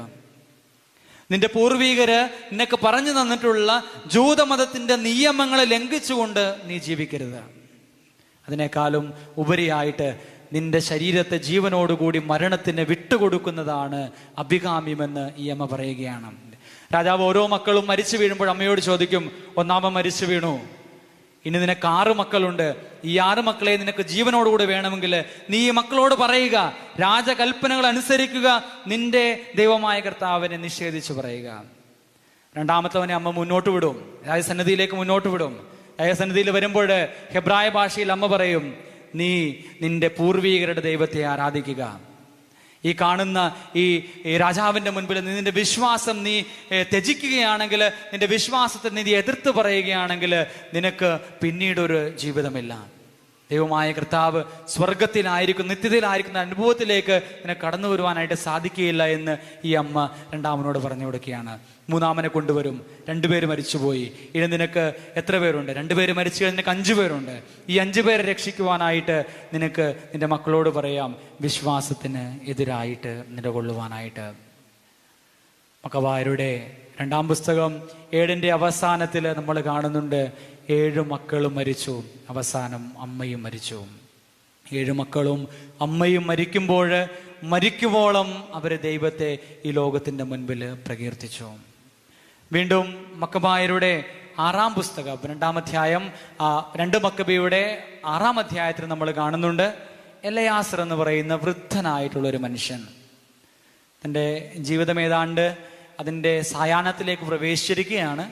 ഈ സമയത്ത് ഈ എലയാസറിനോട് പറയുകയാണ്, എലയാസറെ, നീ പന്നി മാംസം ഭക്ഷിച്ചുകൊണ്ട് ഈ ഇളം തലമുറയ്ക്ക് വിശ്വാസത്തെ എതിർക്കുവാനായിട്ടുള്ള കാര്യം കാണിച്ചു കൊടുക്കുക. എലയാസറും ഈ അന്ത്യോക്യസ് എപ്പിഫാനൂസ് നാലാമൻ്റെ അടുത്ത് പറയുകയാണ്, രാജാവേ, എൻ്റെ പൂർവികരുടെ വിശ്വാസത്തിൽ, എൻ്റെ ദൈവമായ കർത്താവിൻ്റെ വിശ്വാസത്തിൽ ഞാൻ അടിയുറച്ചവനായിട്ട് നിലകൊള്ളും. വീണ്ടും ധീരതയോടുകൂടി വിശ്വാസം പ്രഖ്യാപിച്ചുകൊണ്ട് ഈ മനുഷ്യൻ തനിക്ക് പിന്നാലെ വരുന്ന യുവതലമുറയിലുള്ള ജൂത വിശ്വാസികളോട് പറയുകയാണ്, നമ്മൾ ഏത് പ്രവാസത്തിലായിരുന്നാലും, ജീവിതത്തിന്റെ ഏത് സാഹചര്യത്തിൽ നമ്മളായിരുന്നാലും, നമ്മൾ ഓർക്കുക, നമ്മുടെ വിശ്വാസം, അതിൻ്റെ പാരമ്പര്യം, അതിൽ നമ്മൾ അടിയുറച്ചവരായിട്ട് നിൽക്കണം. നമ്മുടെ ദൈവമായ കർത്താവിൻ്റെ വിശ്വാസത്തിൽ, ഏക ദൈവ വിശ്വാസത്തിൽ നമ്മളിങ്ങനെ അടിയുറച്ചവരായിട്ട് ജീവിക്കണമെന്ന് ഈ വൃദ്ധനായിട്ടുള്ള എലയാസർ ഈ മക്കബായരുടെ 2-ാം പുസ്തകത്തിൻ്റെ 6-ാം അധ്യായത്തിൽ ബാബുലോൺ പ്രവാസത്തിലായിരിക്കുന്ന മനുഷ്യർക്ക് കാണിച്ചു കൊടുക്കുകയാണ്. പ്രിയമുള്ളവരെ, പ്രവാസത്തിലായിരിക്കുന്ന ഒരു ജനത, വിശ്വാസത്തിൽ നിന്ന് അറ്റുപോകുവാനായിട്ട് സാധ്യതയുള്ള ഒരു ജനത, ആ ജനതയുടെ മുൻപിലേക്ക് ദൈവമായ കർത്താവ് വിശ്വാസത്തിൻ്റെ ദൂതന്മാരെ അവർക്ക് മുൻപേ അയച്ചുകൊണ്ട് വിശ്വാസം സ്ഥിരീകരിച്ചുകൊണ്ട് അവരുടെ ജീവിതത്തിൽ വിശ്വാസത്തിന്റെ പുതിയ തീവട്ടം ഇങ്ങനെ കത്തിച്ചെരിച്ച് നിർത്തുമ്പോൾ, പ്രിയമുള്ളവരെ, വിശ്വാസത്തിന്റെ ആഴങ്ങളിലേക്ക് ആ ജനം വിശ്വാസത്തോടുകൂടി കടന്നു വരുന്നതായിട്ട് നമ്മൾ കാണുന്നുണ്ട്. പിന്നീട് എസ്രയുടെയും നെഹമിയായുടെയും പുസ്തകത്തിലേക്ക് കടന്നു വരുമ്പോൾ, എസ്ര എന്ന യഹൂദ പുരോഹിതനും നെഹേമിയ എന്ന യഹൂദ നിയമജ്ഞനും നമുക്ക് കാണിച്ചു തരുന്നത് ഇത് തന്നെയാണ്. രാജസന്നിധിയിൽ ജോലി ചെയ്യുന്ന നെഹേമിയായും പറയുന്നത് തന്നെയാണ്, അവര് വിശ്വാസത്തോടുകൂടി, ജനത്തിന്റെ വിശ്വാസം ഇങ്ങനെ നഷ്ടപ്പെട്ടു പോകുമ്പോൾ വിശ്വാസത്തോടുകൂടി മുന്നോട്ട് കടന്നു വരുന്നു. യഹൂദ പുരോഹിതനായിട്ടുള്ള എസ്ര ചെയ്യുന്നത് എന്താണെന്ന് ചോദിച്ചാൽ, ഈ എസ്ര ചെയ്യുന്നത് ദൈവവും ഇസ്രായേൽ ജനവും തമ്മിലുണ്ടായിരുന്ന ആ ഉടമ്പടിയുടെ ഒരു പുതിയ തലത്തിലേക്ക് കൊണ്ടുപോവുകയാണ്. ഉടമ്പടി പുതുക്കുവാനായിട്ട് ഈ ജനത്തെ ഈ എസ്ര എന്ന പുരോഹിതൻ പ്രേരിപ്പിക്കുകയാണ്. പുരോഹിതൻ ജനത്തെ ദൈവവുമായിട്ട് വീണ്ടും ഉടമ്പടി ബന്ധത്തിൽ ഒന്ന് ഈക്കിട്ടുറപ്പിക്കുവാനായിട്ട് ശ്രദ്ധിക്കുകയാണ്. വീണ്ടും നമ്മൾ കാണുന്നുണ്ട്, ഈ പുരോഹിതൻ ദേവാലയത്തിലേക്ക് ആരാധനയെ കേന്ദ്രീകരിക്കുകയാണ്. ജെറൂസലേം ദേവാലയത്തിൽ നിന്ന് ചിതറിക്കപ്പെട്ട ഇസ്രായേൽ ജനം വ്യത്യസ്തങ്ങളായിട്ടുള്ള രാജ്യങ്ങളിൽ കുടിയേറി പാർത്തപ്പോൾ ദേവാലയത്തെ മറന്നുകൊണ്ട് വ്യത്യസ്തങ്ങളായിട്ടുള്ള ആലയങ്ങളിൽ അവർ ദൈവത്തെ ആരാധിച്ചപ്പോൾ, എസ്ര എന്ന പുരോഹിതൻ കർത്താവിന്റെ ആലയത്തെ കുറിച്ചുകൊണ്ട് ധീരരോധനത്തിലായിരുന്നു കൊണ്ട് വേദനയോടുകൂടി കടന്നു വന്ന് ഈ ജനത്തോട് പറയുകയാണ്, നമ്മളുടെ ആരാധനയുടെ കേന്ദ്രം ജെറൂസലേമാകണം.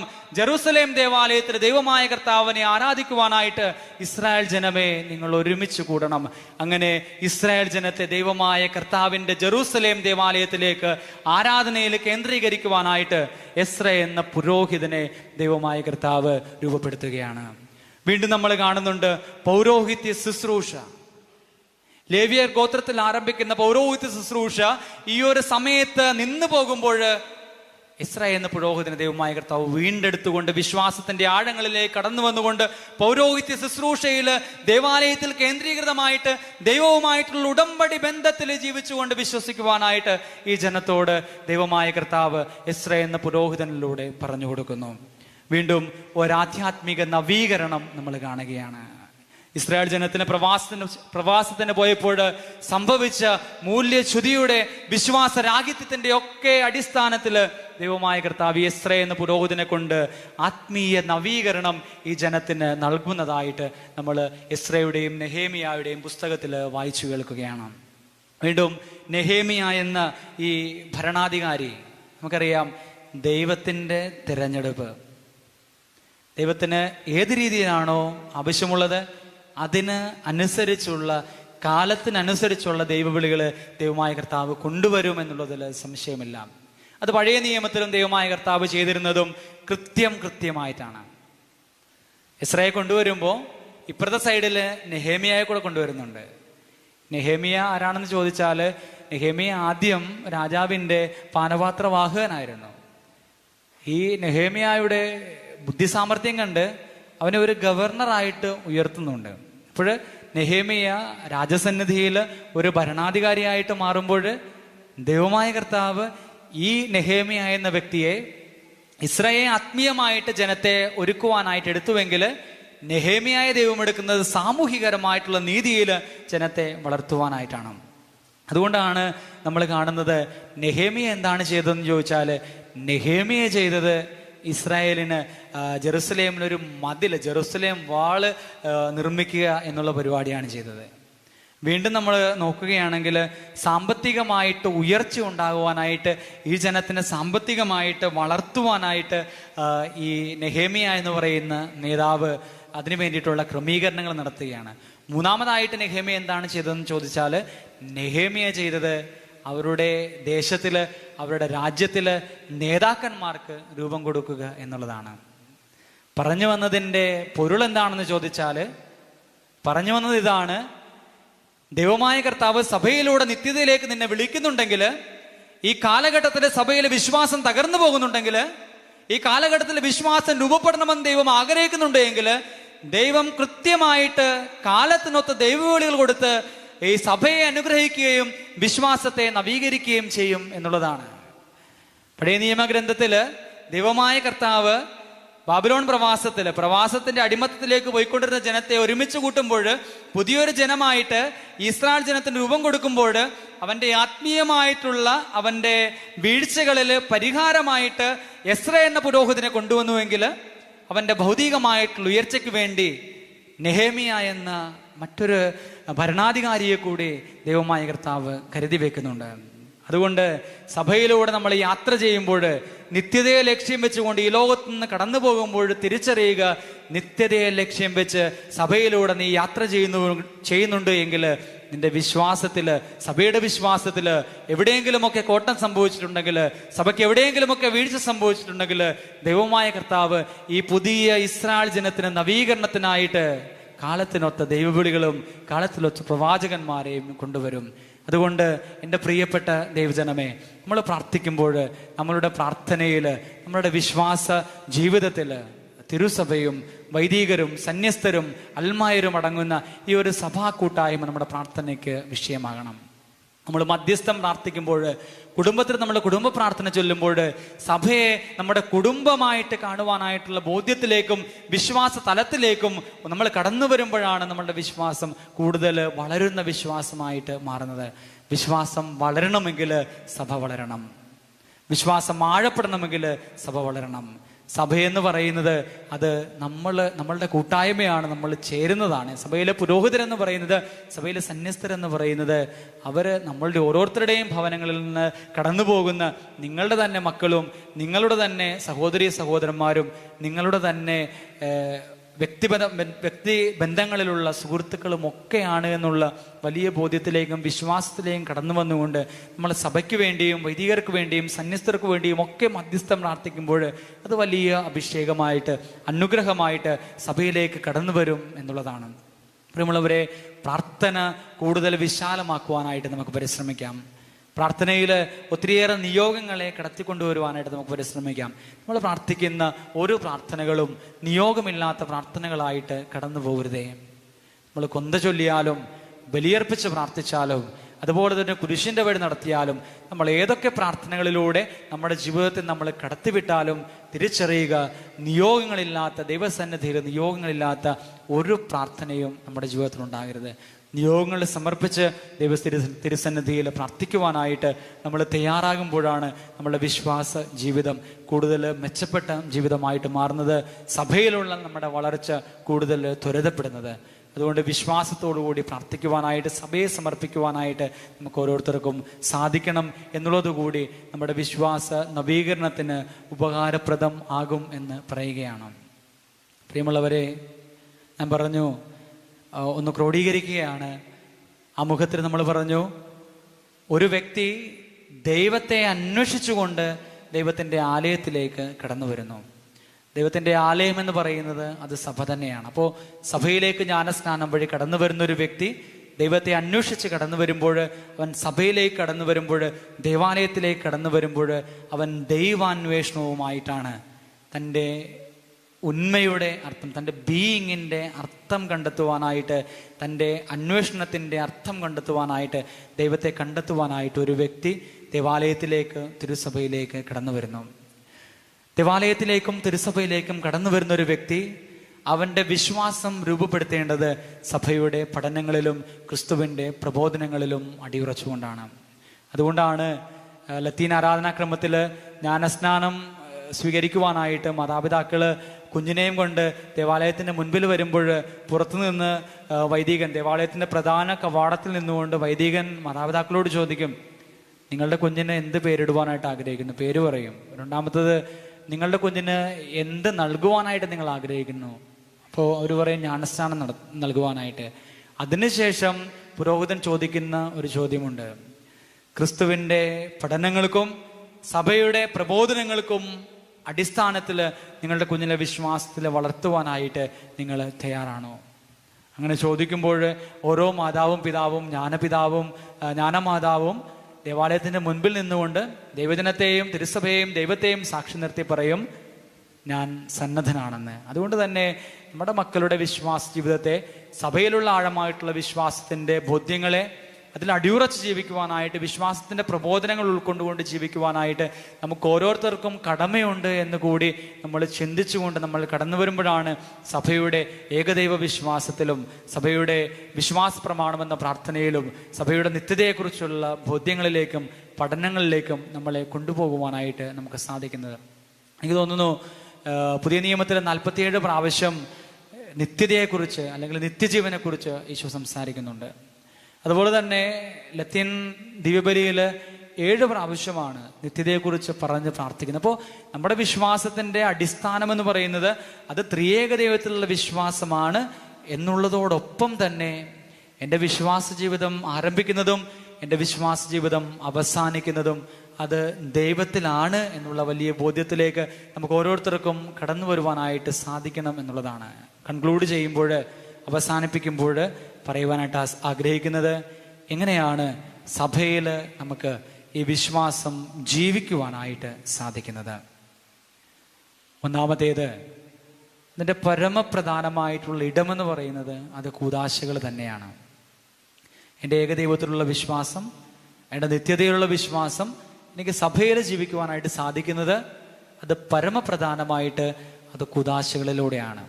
അദൃശ്യമായ ദൈവപ്രസാദത്തിൻ്റെ ദൃശ്യമായ അടയാളമാണ് കൂദാശയെന്ന് കാറ്റക്കിസം ക്ലാസ്സുകൾ നമ്മൾ പഠിക്കുമ്പോൾ നമ്മളുടെ ജീവിതത്തിൽ ആശയപരമായിട്ട് ഇതിങ്ങനെ നിലകൊള്ളാതെ അനുഭവമായിട്ട് നമ്മളുടെ ജീവിതത്തിൽ ഓരോ കൂദാശയും സ്വീകരിക്കുമ്പോൾ, ജ്ഞാനസ്നാനം സ്വീകരിക്കുമ്പോൾ, സ്ഥൈര്യലേപനം സ്വീകരിക്കുമ്പോൾ, അല്ലെങ്കിൽ വിശുദ്ധ കുർബാന, കുമ്പസാരം, രോഗിലേപനം, തിരുപ്പട്ടം, വിവാഹം ഒക്കെ സ്വീകരിക്കുമ്പോൾ നമ്മുടെ ജീവിതത്തിൽ ആശയപരമായിട്ട് എന്നതിനേക്കാൾ ഉപരിയായിട്ട് അനുഭവ തലത്തിൽ ഈ കൂദാശകൾ കടന്നു വരുമ്പോൾ നമുക്ക് മനസ്സിലാക്കുവാനായിട്ട് സാധിക്കും, ഈ അദൃശ്യമായിട്ടുള്ള ദൈവോര പ്രസാദത്തിൻ്റെ സ്വർഗത്തിൽ നിന്നുള്ള കിനിഞ്ഞിറവ് ഈ ഭൂമിയിലേക്ക് കടന്നു വരുന്നത് കൂദാശയിലൂടെയാണ്.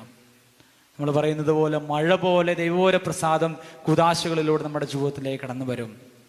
പരിശുദ്ധ കുർബാനയിൽ നമ്മൾ സംബന്ധിച്ച് അതിൻ്റെ അർത്ഥം മനസ്സിലാക്കി നമ്മൾ പ്രാർത്ഥിക്കുമ്പോൾ, നമ്മൾ കുർബാനയിൽ സംബന്ധിക്കുമ്പോൾ നമ്മളുടെ ജീവിതത്തിൽ അത്ഭുതങ്ങളും അടയാളങ്ങളും കാണുവാനായിട്ട് തുടങ്ങും. കഴിഞ്ഞ ദിവസം ഒരു സഹോദരൻ സാക്ഷ്യം പറഞ്ഞു. സഹോദരൻ പറഞ്ഞത് എങ്ങനെയാണ്? സഹോദരൻ്റെ ജീവിതത്തിൽ അദ്ദേഹത്തിൻ്റെ പ്രൈവറ്റ് പാർട്ടിൽ ഒരു നീര് വന്നിട്ട് 1-2 കിലോ വലുപ്പത്തിൽ ഇങ്ങനെ തൂങ്ങി നീരായിട്ട് അദ്ദേഹത്തിൻ്റെ പ്രൈവറ്റ് പാർട്ട് ഇങ്ങനെ നിൽക്കുകയാണ്.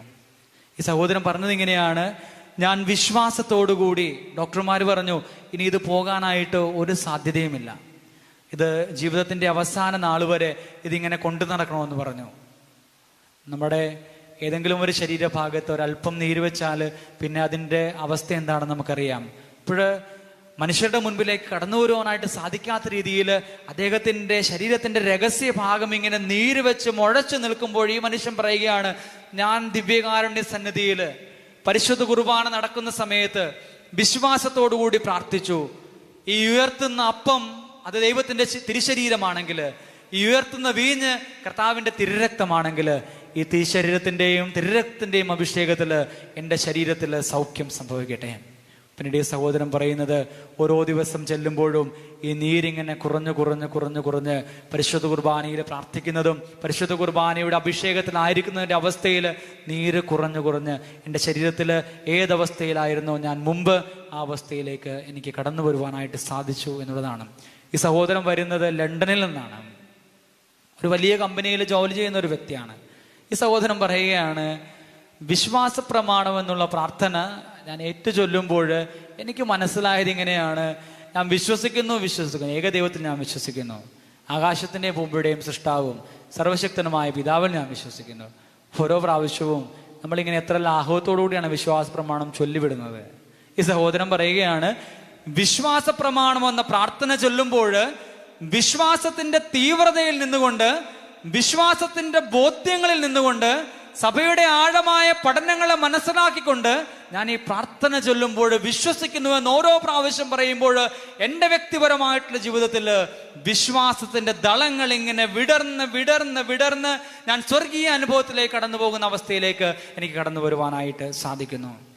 ഇത് പറഞ്ഞത് ലണ്ടനിൽ ജോലി ചെയ്യുന്ന ഒരു വലിയ കമ്പനിയിൽ ജോലി ചെയ്യുന്ന ഒരു മനുഷ്യൻ. ഇതിനു മുമ്പ് ഏതാനും ചില ആഴ്ചകൾക്ക് മുൻപ് സാറാമ്മ എന്ന് പറയുന്ന ഒരു ആലുവക്കാരി സാക്ഷ്യം പറയാനായിട്ട് വന്നു. ഈ സാറാമ്മ പറഞ്ഞത് ഇങ്ങനെയാണ്. ചേച്ചി പറയുകയാണ്, സാക്ഷ്യം എൻ്റെ അടുത്ത് വന്ന് ആദ്യം പറയുമ്പോൾ ഈ ചേച്ചി പറഞ്ഞു, എനിക്ക് എന്നെ കൊണ്ട് നിങ്ങൾ പറയിപ്പിക്കുമെന്ന് എനിക്കറിയില്ല, എനിക്ക് വലിയ വിശ്വാസമില്ല, എനിക്ക് വിശ്വാസത്തെക്കുറിച്ച് വലിയ അറിവില്ല, എനിക്ക് വലുതായിട്ടൊന്നും കാര്യങ്ങൾ അവതരിപ്പിക്കാനായിട്ട് അറിയത്തില്ല. പക്ഷേ ഈ ചേച്ചി പറയാണ്, എങ്കിലും അച്ഛൻ എനിക്കൊന്ന് പറയണമെന്നുണ്ട്. അപ്പം ഞാൻ റിസ്ക് എടുത്ത് ഈ ചേച്ചിനെ അൽത്താരെ കയറ്റി നിർത്തി സാക്ഷ്യം പറയിപ്പിച്ചു. ഞാൻ ഓർത്ത് സാരമില്ല, അമ്മച്ചിയുടെ ഒരു വലിയ ആഗ്രഹമല്ലേ, അമ്മച്ചി പറഞ്ഞിട്ട് പൊക്കോട്ടെ എന്ന് ഓർത്തു. ഞാൻ അമ്മച്ചിയെ അൽത്താരെ കയറ്റി നിർത്തി. ഞാൻ സൈഡിൽ മാറി നിന്നു. അമ്മച്ചി സാക്ഷ്യം പറയുവാനായിട്ട് തുടങ്ങി. അമ്മച്ചി സാക്ഷ്യം പറഞ്ഞു തുടങ്ങിയപ്പോൾ ഇടിവെട്ട് പോലെ അമ്മച്ചി പറയുകയാണ്, ഈ വിശ്വാസ പ്രമാണമില്ലേ, ഇതിങ്ങനെ നിങ്ങൾ കൊന്ത തീരുന്നത് വരെ ഇങ്ങനെ വിശ്വാസ പ്രമാണം, ചിലരിങ്ങനെ ഓരോ മണിയിലും വിശ്വാസ പ്രമാണം ചൊല്ലി. അപ്പം അമ്മച്ചി പറയണേ, ഇങ്ങനെ വെറുതെ ഉരുട്ടി വിശ്വസിക്കുന്നു എന്ന് പറഞ്ഞിട്ട് കാര്യമില്ല. വിശ്വാസ പ്രമാണം ചൊല്ലുമ്പോൾ ഓരോ കാര്യം പറയുമ്പോഴും നിങ്ങൾ വിശ്വാസത്തോടു കൂടി അത് പറയുവാനായിട്ട് ശ്രദ്ധിക്കണമെന്ന്. അപ്പം ഞാൻ ഓർക്കുകയായിരുന്നു, ഒരു വിദ്യാഭ്യാസവും ഇല്ലാത്തൊരു സ്ത്രീ, സഭയെക്കുറിച്ചോ അല്ലെങ്കിൽ സഭയുടെ പഠനങ്ങളെക്കുറിച്ചോ ആഴമായിട്ട് വിശ്വാസമില്ലാത്തൊരു സ്ത്രീ, എഴുത്തും വായനയും മര്യാദക്കറിയാത്തൊരു സ്ത്രീ, ആ സ്ത്രീയും പറഞ്ഞു, വിശ്വാസ പ്രമാണം ചൊല്ലുമ്പോൾ വിശ്വസിക്കുന്നു എന്ന് പറയുമ്പോൾ അത് ദൈവത്തിലുള്ള വിശ്വാസത്തിൽ സഭയുടെ പഠനങ്ങൾക്കനുസൃതമായിട്ട് ഞാൻ വിശ്വസിക്കുന്നുവെന്ന് എൻ്റെ വിശ്വാസത്തിൻ്റെ ബോധ്യങ്ങളിൽ ഞാൻ നിന്ന് പറയുമ്പോൾ അതെൻ്റെ ജീവിതത്തിൽ ദൈവികമായിട്ടുള്ള അനുഭവം നമുക്ക് നൽകുന്നു. പരിശുദ്ധ അമ്മയുടെ ഈ ആലയത്തിലേക്ക് നിങ്ങൾ കടന്നു വന്ന് പ്രാർത്ഥിക്കുമ്പോഴും നമുക്കും ഉണ്ടാകേണ്ട ഏറ്റവും വലിയ മനോഭാവം എന്ന് പറയുന്നതും ഈ വിശ്വാസത്തിൻ്റെ മനോഭാവമാണ്. Behold the hand made of the Lord, ഇതാ കർത്താവിൻ്റെ ദാസി. പരിശുദ്ധ അമ്മ ദൈവത്തിൻ്റെ ദൂതൻ്റെ മുൻപിൽ വളരെ വിനയത്തോടുകൂടി പറയുകയാണ്, ഇതാ കർത്താവിൻ്റെ ദാസി, നിന്റെ വചനം പോലെ എന്നിലാവട്ടെ. വീണ്ടും നമ്മൾ കുരിശിന്മേൽ കാണുന്നുണ്ട്, Lord I command my spirit, കർത്താവേ ഞാൻ എൻ്റെ ആത്മാവിനെ സമർപ്പിക്കുന്നു. ഏറ്റവും വിനയത്തോടുകൂടി എന്താണ് പരിശുദ്ധ അമ്മ മംഗളവാർത്ത സമയത്ത് behold the hand made of the Lord, ഇതാ കർത്താവിൻ്റെ ദാസി എന്ന് പറഞ്ഞത്? ഇത് തന്നെ ഈശോ കുരിശിൻ്റെ മുകളിൽ 3 ആണികളിൽ തൂങ്ങിക്കിടക്കുമ്പോൾ ഈശോ പറയുകയാണ്, Lord I command my spirit, ഞാൻ എൻ്റെ ആത്മാവിനെ സമർപ്പിക്കുന്നു. 2 വാചകങ്ങളിലും വാക്കുകൾ ഇത്തിരി വ്യത്യാസപ്പെട്ട് വരുന്നുണ്ടെങ്കിലും പറഞ്ഞത് രണ്ടും ഒന്ന് തന്നെയാണ്. പിതാവേ, നിന്റെ മുൻപിൽ ഞാൻ അടിയറവ് പറയുന്നു. വിശ്വാസ പ്രമാണം ചൊല്ലുമ്പോഴും സഭയുടെ കൂദാശകളിൽ സംബന്ധിക്കുമ്പോഴും കൂദാശയിൽ പങ്കെടുത്തുകൊണ്ട് അദൃശ്യമായിട്ടുള്ള ഈ ദൈവോര പ്രസാദത്തിനെ ദൃശ്യമായിട്ട് സ്വീകരിക്കുമ്പോഴും വിശ്വാസി എന്ന നിലയിൽ, മാമോദീസ സ്വീകരിച്ച ഒരു വ്യക്തി എന്ന നിലയിൽ എനിക്കും നിങ്ങൾക്കും ഉണ്ടാകേണ്ടത് പരിശുദ്ധ അമ്മയുടെ ഈ വിശ്വാസത്തിൻ്റെ താഴ്മയാണ്. ഈ താഴ്മയോടുകൂടി ദിവ്യരഹസ്യങ്ങൾ നമ്മൾ പങ്കുചേരുമ്പോൾ നിത്യതയോളം എന്നെ അടുപ്പിക്കുന്ന പ്രാർത്ഥനയായിട്ട്, നിത്യതയോളം എന്നെ അടുപ്പിക്കുന്ന ജീവിത രീതിയായിട്ട് എൻ്റെ അനുദിന ജീവിതം മാറ്റപ്പെടും എന്നുള്ളതിൽ ഒരു സംശയമില്ല. രണ്ടാമതായിട്ട് നമുക്ക് ശ്രദ്ധിക്കേണ്ടത് പ്രാർത്ഥന, തിരുവചന വായന, അതുപോലെ തന്നെ നമ്മളുടെ വ്യക്തിപരമായിട്ടുള്ള ഉപവാസം. IMSന്റെ സ്പിരിച്വാലിറ്റിയിൽ ഈ 3 കാര്യങ്ങളും നമുക്ക് കാണുവാനായിട്ട് സാധിക്കും. നമുക്കറിയാം, IMSൽ വളരെ അഭിഷേകത്തോടുകൂടി നടന്നുകൊണ്ടിരുന്നതാണ് തപസ്, ധ്യാനം എന്ന് പറഞ്ഞ്. ഇപ്പോഴും നടക്കുന്നുണ്ടെന്ന് തോന്നുന്നു. അപ്പം IMSൽ ഉപവാസ പ്രാർത്ഥന, അതുപോലെ നിത്യാരാധന, ഉപവസിച്ച് ഓരോ വ്യക്തികളും ഈ ആലയത്തിലേക്ക് കടന്നു വന്നിരുന്ന് പ്രാർത്ഥിച്ചതിൻ്റെ ഒരു ഇൻവെസ്റ്റ്മെന്റ് ഈ ആലയത്തിനുണ്ട്. പ്രാർത്ഥനയുടെ ഒരു ഇൻവെസ്റ്റ്മെന്റ് ഈ ആലയത്തിനുണ്ട്. അപ്പം അതുകൊണ്ട് ഈ ആലയത്തിലേക്ക് കടന്നു വന്ന് പരിശുദ്ധ അമ്മയുടെ മുൻപിൽ വണങ്ങി പരിശുദ്ധ അമ്മയുടെ ജീവിത രീതിയോട് ചേർന്ന് നിന്നുകൊണ്ട് നമ്മളുടെ IMSന്റെ സ്പിരിച്വാലിറ്റിയിൽ നമ്മൾ ജീവിക്കുമ്പോൾ നമുക്കുണ്ടാകേണ്ടതും ഈ പ്രാർത്ഥനയുടെയും ഈ ഉപവാസത്തിൻ്റെയും തിരുവചന വായനയുടെയും അനുഭവമാണ്. സാധാരണക്കാരൻ പറയും പ്രാർത്ഥന എന്ന് പറയുന്നത് ദൈവവുമായിട്ടുള്ള ഒരു പരസ്പരം സംസാരിക്കുന്ന ഒരു അനുഭവമാണെന്ന് പറയും. പിന്നീട് നമ്മുടെ തിരുവചന വായനയെക്കുറിച്ച് ചിന്തിക്കുകയാണെങ്കിൽ നമുക്കറിയാം, നമ്മൾ പലപ്പോഴും പ്രാർത്ഥിക്കുന്ന വ്യക്തികളാണെങ്കിൽ നമ്മൾ പല കാര്യങ്ങളും വചനത്തെ ആധാരമാക്കി ജീവിക്കുന്നതാണ്. അപ്പോൾ വചനത്തിൻ്റെ അഭിഷേകത്തിൽ നമ്മൾ ജീവിക്കുന്നവരാണ്, വചനത്തിൻ്റെ അഭിഷേകത്തിൽ നമ്മളെ തന്നെ സമർപ്പിക്കുന്നവരാണ്. ഇപ്പോൾ നമ്മൾ ഓരോ കാര്യങ്ങളും ചെയ്യുമ്പോൾ വചനം എടുത്ത് വായിച്ച് വചനം എന്ത് പറയുന്നു എന്ന് പറഞ്ഞുകൊണ്ട് ജീവിക്കുന്നവരാണ്. അതുകൊണ്ട് തിരുവചനം എന്ന് പറയുന്നത് ഒരു വിശ്വാസിയുടെ വിശ്വാസ ജീവിതത്തിൽ അവനോട് ദൈവം സംവദിക്കുന്ന ഒരു മാർഗമാണ് തിരുവചനം എന്ന് പറയുന്നത്. അതുകൊണ്ട് വചനം വായിച്ച് പ്രാർത്ഥിച്ച് നമ്മൾ ജീവിച്ച് ഉപവസിച്ച് നമ്മൾ കടന്നു പോകുമ്പോഴാണ്, ഉപവാസം എന്ന് പറയുമ്പോൾ നമ്മൾ ആ ഒരു വാചിക അർത്ഥത്തിൽ എടുക്കുകയാണെങ്കിൽ ചേർന്ന് വസിക്കുക എന്നതാണ് അർത്ഥം. ദൈവത്തോട് ചേർന്ന് എനിക്ക് വസിക്കുവാനായിട്ട് സാധിക്കുന്നു എന്നുള്ളതാണ് ഉപവാസം എന്നതിൻ്റെ അർത്ഥം. അപ്പോൾ ഉപവസിക്കുന്നു എന്ന് ഒരു വ്യക്തി പറയുമ്പോൾ ദൈവത്തോട് ചേർന്ന് വസിക്കുന്നു എന്നതാണ് അർത്ഥം. എൻ്റെ ജീവിതത്തിൽ ദൈവത്തിന് ചേരാത്തതായിട്ടുള്ള അല്ലെങ്കിൽ ദൈവത്തിന് വേണ്ടിയിട്ട് ഞാൻ ത്യജിക്കുവാനായിട്ട് ആഗ്രഹിക്കുന്നു അല്ലെങ്കിൽ അവസ്ഥകളെ ഞാൻ മാറ്റി നിർത്തുന്നു എന്നുകൂടി ഇതിനർത്ഥമുണ്ട് എന്നതുകൂടി നമ്മൾ നമ്മുടെ ചിന്താവിഷയമാക്കി മാറ്റണം. മൂന്നാമതായിട്ട് കാരുണ്യ പ്രേക്ഷിത പ്രവർത്തനങ്ങൾ ചെയ്തുകൊണ്ട് നമ്മൾ കടന്നു പോവുക എന്നുള്ളതാണ്. കാരുണ്യ പ്രേക്ഷിത പ്രവർത്തനങ്ങൾ എന്ന് പറയുമ്പോൾ ഈ രണ്ട് കാര്യങ്ങളും നമ്മളെ സംബന്ധിച്ചിടത്തോളം ഈ ധ്യാനകേന്ദ്രത്തിൻ്റെ ഒരു മുതൽക്കൂട്ടാണ്. നമുക്കറിയാം, നമ്മുടെ സ്നേഹധാരയും അതുപോലെ തന്നെ നമ്മളുടെ യൂട്യൂബ് മാർഗങ്ങളും നമ്മളുടെ ഓൺലൈനായിട്ട് നമ്മൾ നടത്തുന്ന ഓരോ മാർഗങ്ങളും ദൈവവചനത്തിൻ്റെ പ്രഘോഷണത്തിന് നമ്മൾ ഉപയോഗിച്ചുകൊണ്ടിരുന്നതാണ്. എനിക്ക് തോന്നുന്നു 2000 ആണ്ടുകളിൽ ആ സമയത്ത് IMS കൊടുത്ത ഒരു ആത്മീയ ചൈതന്യമാണ്, IMS പകർന്നു കൊടുത്ത ഒരു കരിസ്മാറ്റിക് അനുഭവമാണ്, IMS പറഞ്ഞു കൊടുത്ത ആ ഒരു സ്പിരിച്വാലിറ്റിയാണ് കേരള കത്തോലിക്ക സഭയെ വളർത്തിക്കൊണ്ടുവന്നത്. ഏറെ പ്രത്യേകമായിട്ട് ആലപ്പുഴയെ സംബന്ധിച്ചായാലും അതുപോലെ തന്നെ ആലപ്പുഴ രൂപതയെ സംബന്ധിച്ചായാലും പുന്നപ്ര എന്ന ദേശത്തെ സംബന്ധിച്ചായാലും IMS പകർന്നു കൊടുത്ത ആത്മീയതയിലാണ് ഈ രൂപതയിലും അതുപോലെ തന്നെ ഈ രൂപതയിലെ ഓരോ ഇടവകയിലും ഓരോ കുടുംബങ്ങളിലും വിശ്വാസം നവീകരിക്കപ്പെട്ടത്. ഞങ്ങളുടെ ഭവനത്തിലും ഞങ്ങളുടെ വീടിൻ്റെ മുൻവാതിൽ കൊത്തിവെച്ചിരിക്കുന്നത് അമ്മയുടെ ചിത്രമാണ്. അതുപോലെ ഓരോ ഭവനങ്ങളിലേക്ക് കടന്നു ചെല്ലുമ്പോഴും നമ്മൾ ആ ഭവനങ്ങളിലൊക്കെ കാണുന്നത് ഇത് തന്നെയാണ്. IMS അമ്മയുടെ ചിത്രം കൊത്തിവെച്ചുകൊണ്ട് അമ്മയെക്കുറിച്ച് പറഞ്ഞുകൊണ്ട് പ്രേക്ഷിത പ്രവർത്തനങ്ങൾ ചെയ്തുകൊണ്ട് കടന്നു പോകുന്ന എൻ്റെ അപ്പൻ ഞങ്ങളുടെ വീടിൻ്റെ വാതിക്കൽ IMSന്റെ ഒരു കൊടി ഉയർത്തി വെച്ചിട്ടുണ്ട്.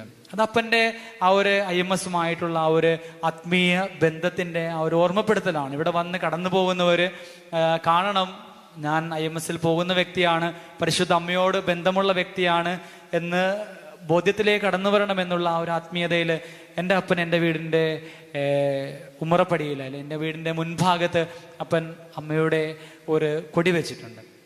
ഞാനൊരിക്കലും പറഞ്ഞിട്ടില്ല, അല്ലെങ്കിൽ ഞങ്ങൾ മക്കളോ അല്ലെങ്കിൽ ഞങ്ങൾ ആരും പറഞ്ഞിട്ടില്ല അത് മാറ്റണമെന്ന് പറഞ്ഞിട്ടില്ല.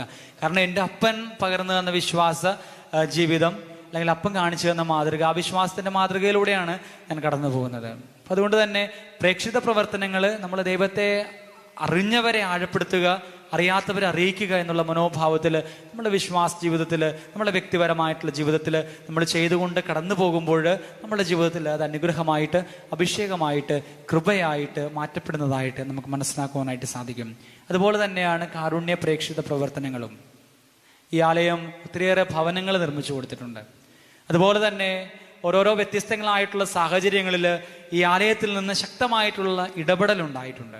അതുകൊണ്ട് ഈ ആലയത്തിലേക്ക് കടന്നു വരുന്ന ഓരോ വ്യക്തിയും ഇവിടെ ആയിരിക്കുമ്പോൾ, ഈ ആത്മീയതയിൽ ജീവിക്കുമ്പോൾ, കാരുണ്യ പ്രേക്ഷിത പ്രവർത്തനങ്ങൾ ചെയ്യുമ്പോൾ നമ്മൾ തിരിച്ചറിയണം, ഒരു വ്യക്തിയുടെ ആവശ്യം കണ്ട് ഞാൻ കടന്നു വരുന്ന ഈ ആലയം അല്ലെങ്കിൽ ഞാൻ വിശ്വസിച്ച് പ്രാർത്ഥിക്കുന്ന ഈ ആലയം പകർന്നു തരുന്ന ഒരു മാതൃകയിൽ എനിക്കും ജീവിക്കുവാനായിട്ട് സാധിക്കണം. കാരുണ്യ പ്രേക്ഷിത പ്രവർത്തനങ്ങൾ ചെയ്യുമ്പോൾ നമ്മൾ ചെയ്യുന്നത് എന്താണെന്ന് ചോദിച്ചാൽ, സഹോദരങ്ങളിൽ ദൈവത്തെ കണ്ടുകൊണ്ട് ആത്മീയ ബോധ്യങ്ങളിൽ ആത്മീയ ബോധങ്ങളിലൂടെ കർത്താവിൻ്റെ സന്നിധിയിലേക്ക് നിത്യതയിലേക്ക് നമ്മൾ നടന്നെടുക്കുകയാണ്. പ്രിയമുള്ളവരെ, അവസാനിപ്പിക്കുമ്പോൾ ധ്യാനത്തിൻ്റെ സമയം അവസാനിക്കുമ്പോൾ രക്ഷ പ്രാപിക്കുവാനായിട്ടുള്ള സൂത്രവാക്യമായിട്ട് പറയുവാനായിട്ട് ആഗ്രഹിക്കുന്നത് റോമാക്കാർക്ക് എഴുതിയ ലേഖനം 10:9. ആകയാൽ യേശു കർത്താവാണെന്ന് അധരം കൊണ്ട് ഏറ്റുപറയുകയും ദൈവം അവനെ മരിച്ചവരിൽ നിന്ന് ഉയർപ്പിച്ചു എന്ന് ഹൃദയത്തിൽ വിശ്വസിക്കുകയും ചെയ്താൽ നീ രക്ഷ പ്രാപിക്കും. രക്ഷ യേശുക്രിസ്തുവിലൂടെയാണ്. അതുകൊണ്ട് തന്നെ നമ്മുടെ ആത്മീയ യാത്രകൾ, നിത്യതയിലേക്കുള്ള നമ്മുടെ യാത്ര ദൈവമായ കർത്താവിൻ്റെ സന്നിധിയിലേക്ക് ആയിരിക്കട്ടെ, അവിടുത്തെ നാമം പ്രഘോഷിച്ചുകൊണ്ടായിരിക്കട്ടെ എന്ന് പ്രാർത്ഥിക്കുകയാണ്. ഈ രാത്രിയിൽ ദൈവാന്വേഷണം നടത്തി നമ്മൾ ദൈവത്തെ അന്വേഷിച്ച് കണ്ടുപിടിച്ച് നിത്യതയുടെ പാഠങ്ങളിലൂടെ സഭയിലൂടെ യാത്ര ചെയ്ത് ദൈവത്തിൻ്റെ സന്നിധിയിലേക്ക് എത്തിച്ചേരുവാനായിട്ട് ആഗ്രഹിക്കുമ്പോൾ നമ്മളെ പൂർണ്ണമായിട്ട് ദൈവത്തിൻ്റെ സന്നിധിയിലേക്ക് വിട്ടുകൊടുക്കാം. ദൈവമായ കർത്താവിൻ്റെ വലിയ ആത്മീയ സ്പർശം നമ്മുടെ ഓരോരുത്തരുടെയും ജീവിതത്തിലും നമ്മുടെ കുടുംബങ്ങളിലും ലഭിക്കുവാനായിട്ട് നമുക്ക് പ്രത്യേകം പ്രാർത്ഥിക്കാം. ഏറെ പ്രത്യേകമായിട്ട് IMSന്റെ ഓരോ ശുശ്രൂഷകളെയും, ഓരോ ദിവസവും ഇവിടെ കടന്നു വന്ന് പ്രാർത്ഥിച്ചു കടന്നു പോകുന്ന ഓരോ വ്യക്തികളെയും പരിശുദ്ധ അമ്മ വഴി ത്രിയേക ദൈവസന്നിധിയിൽ സമർപ്പിച്ചുകൊണ്ട്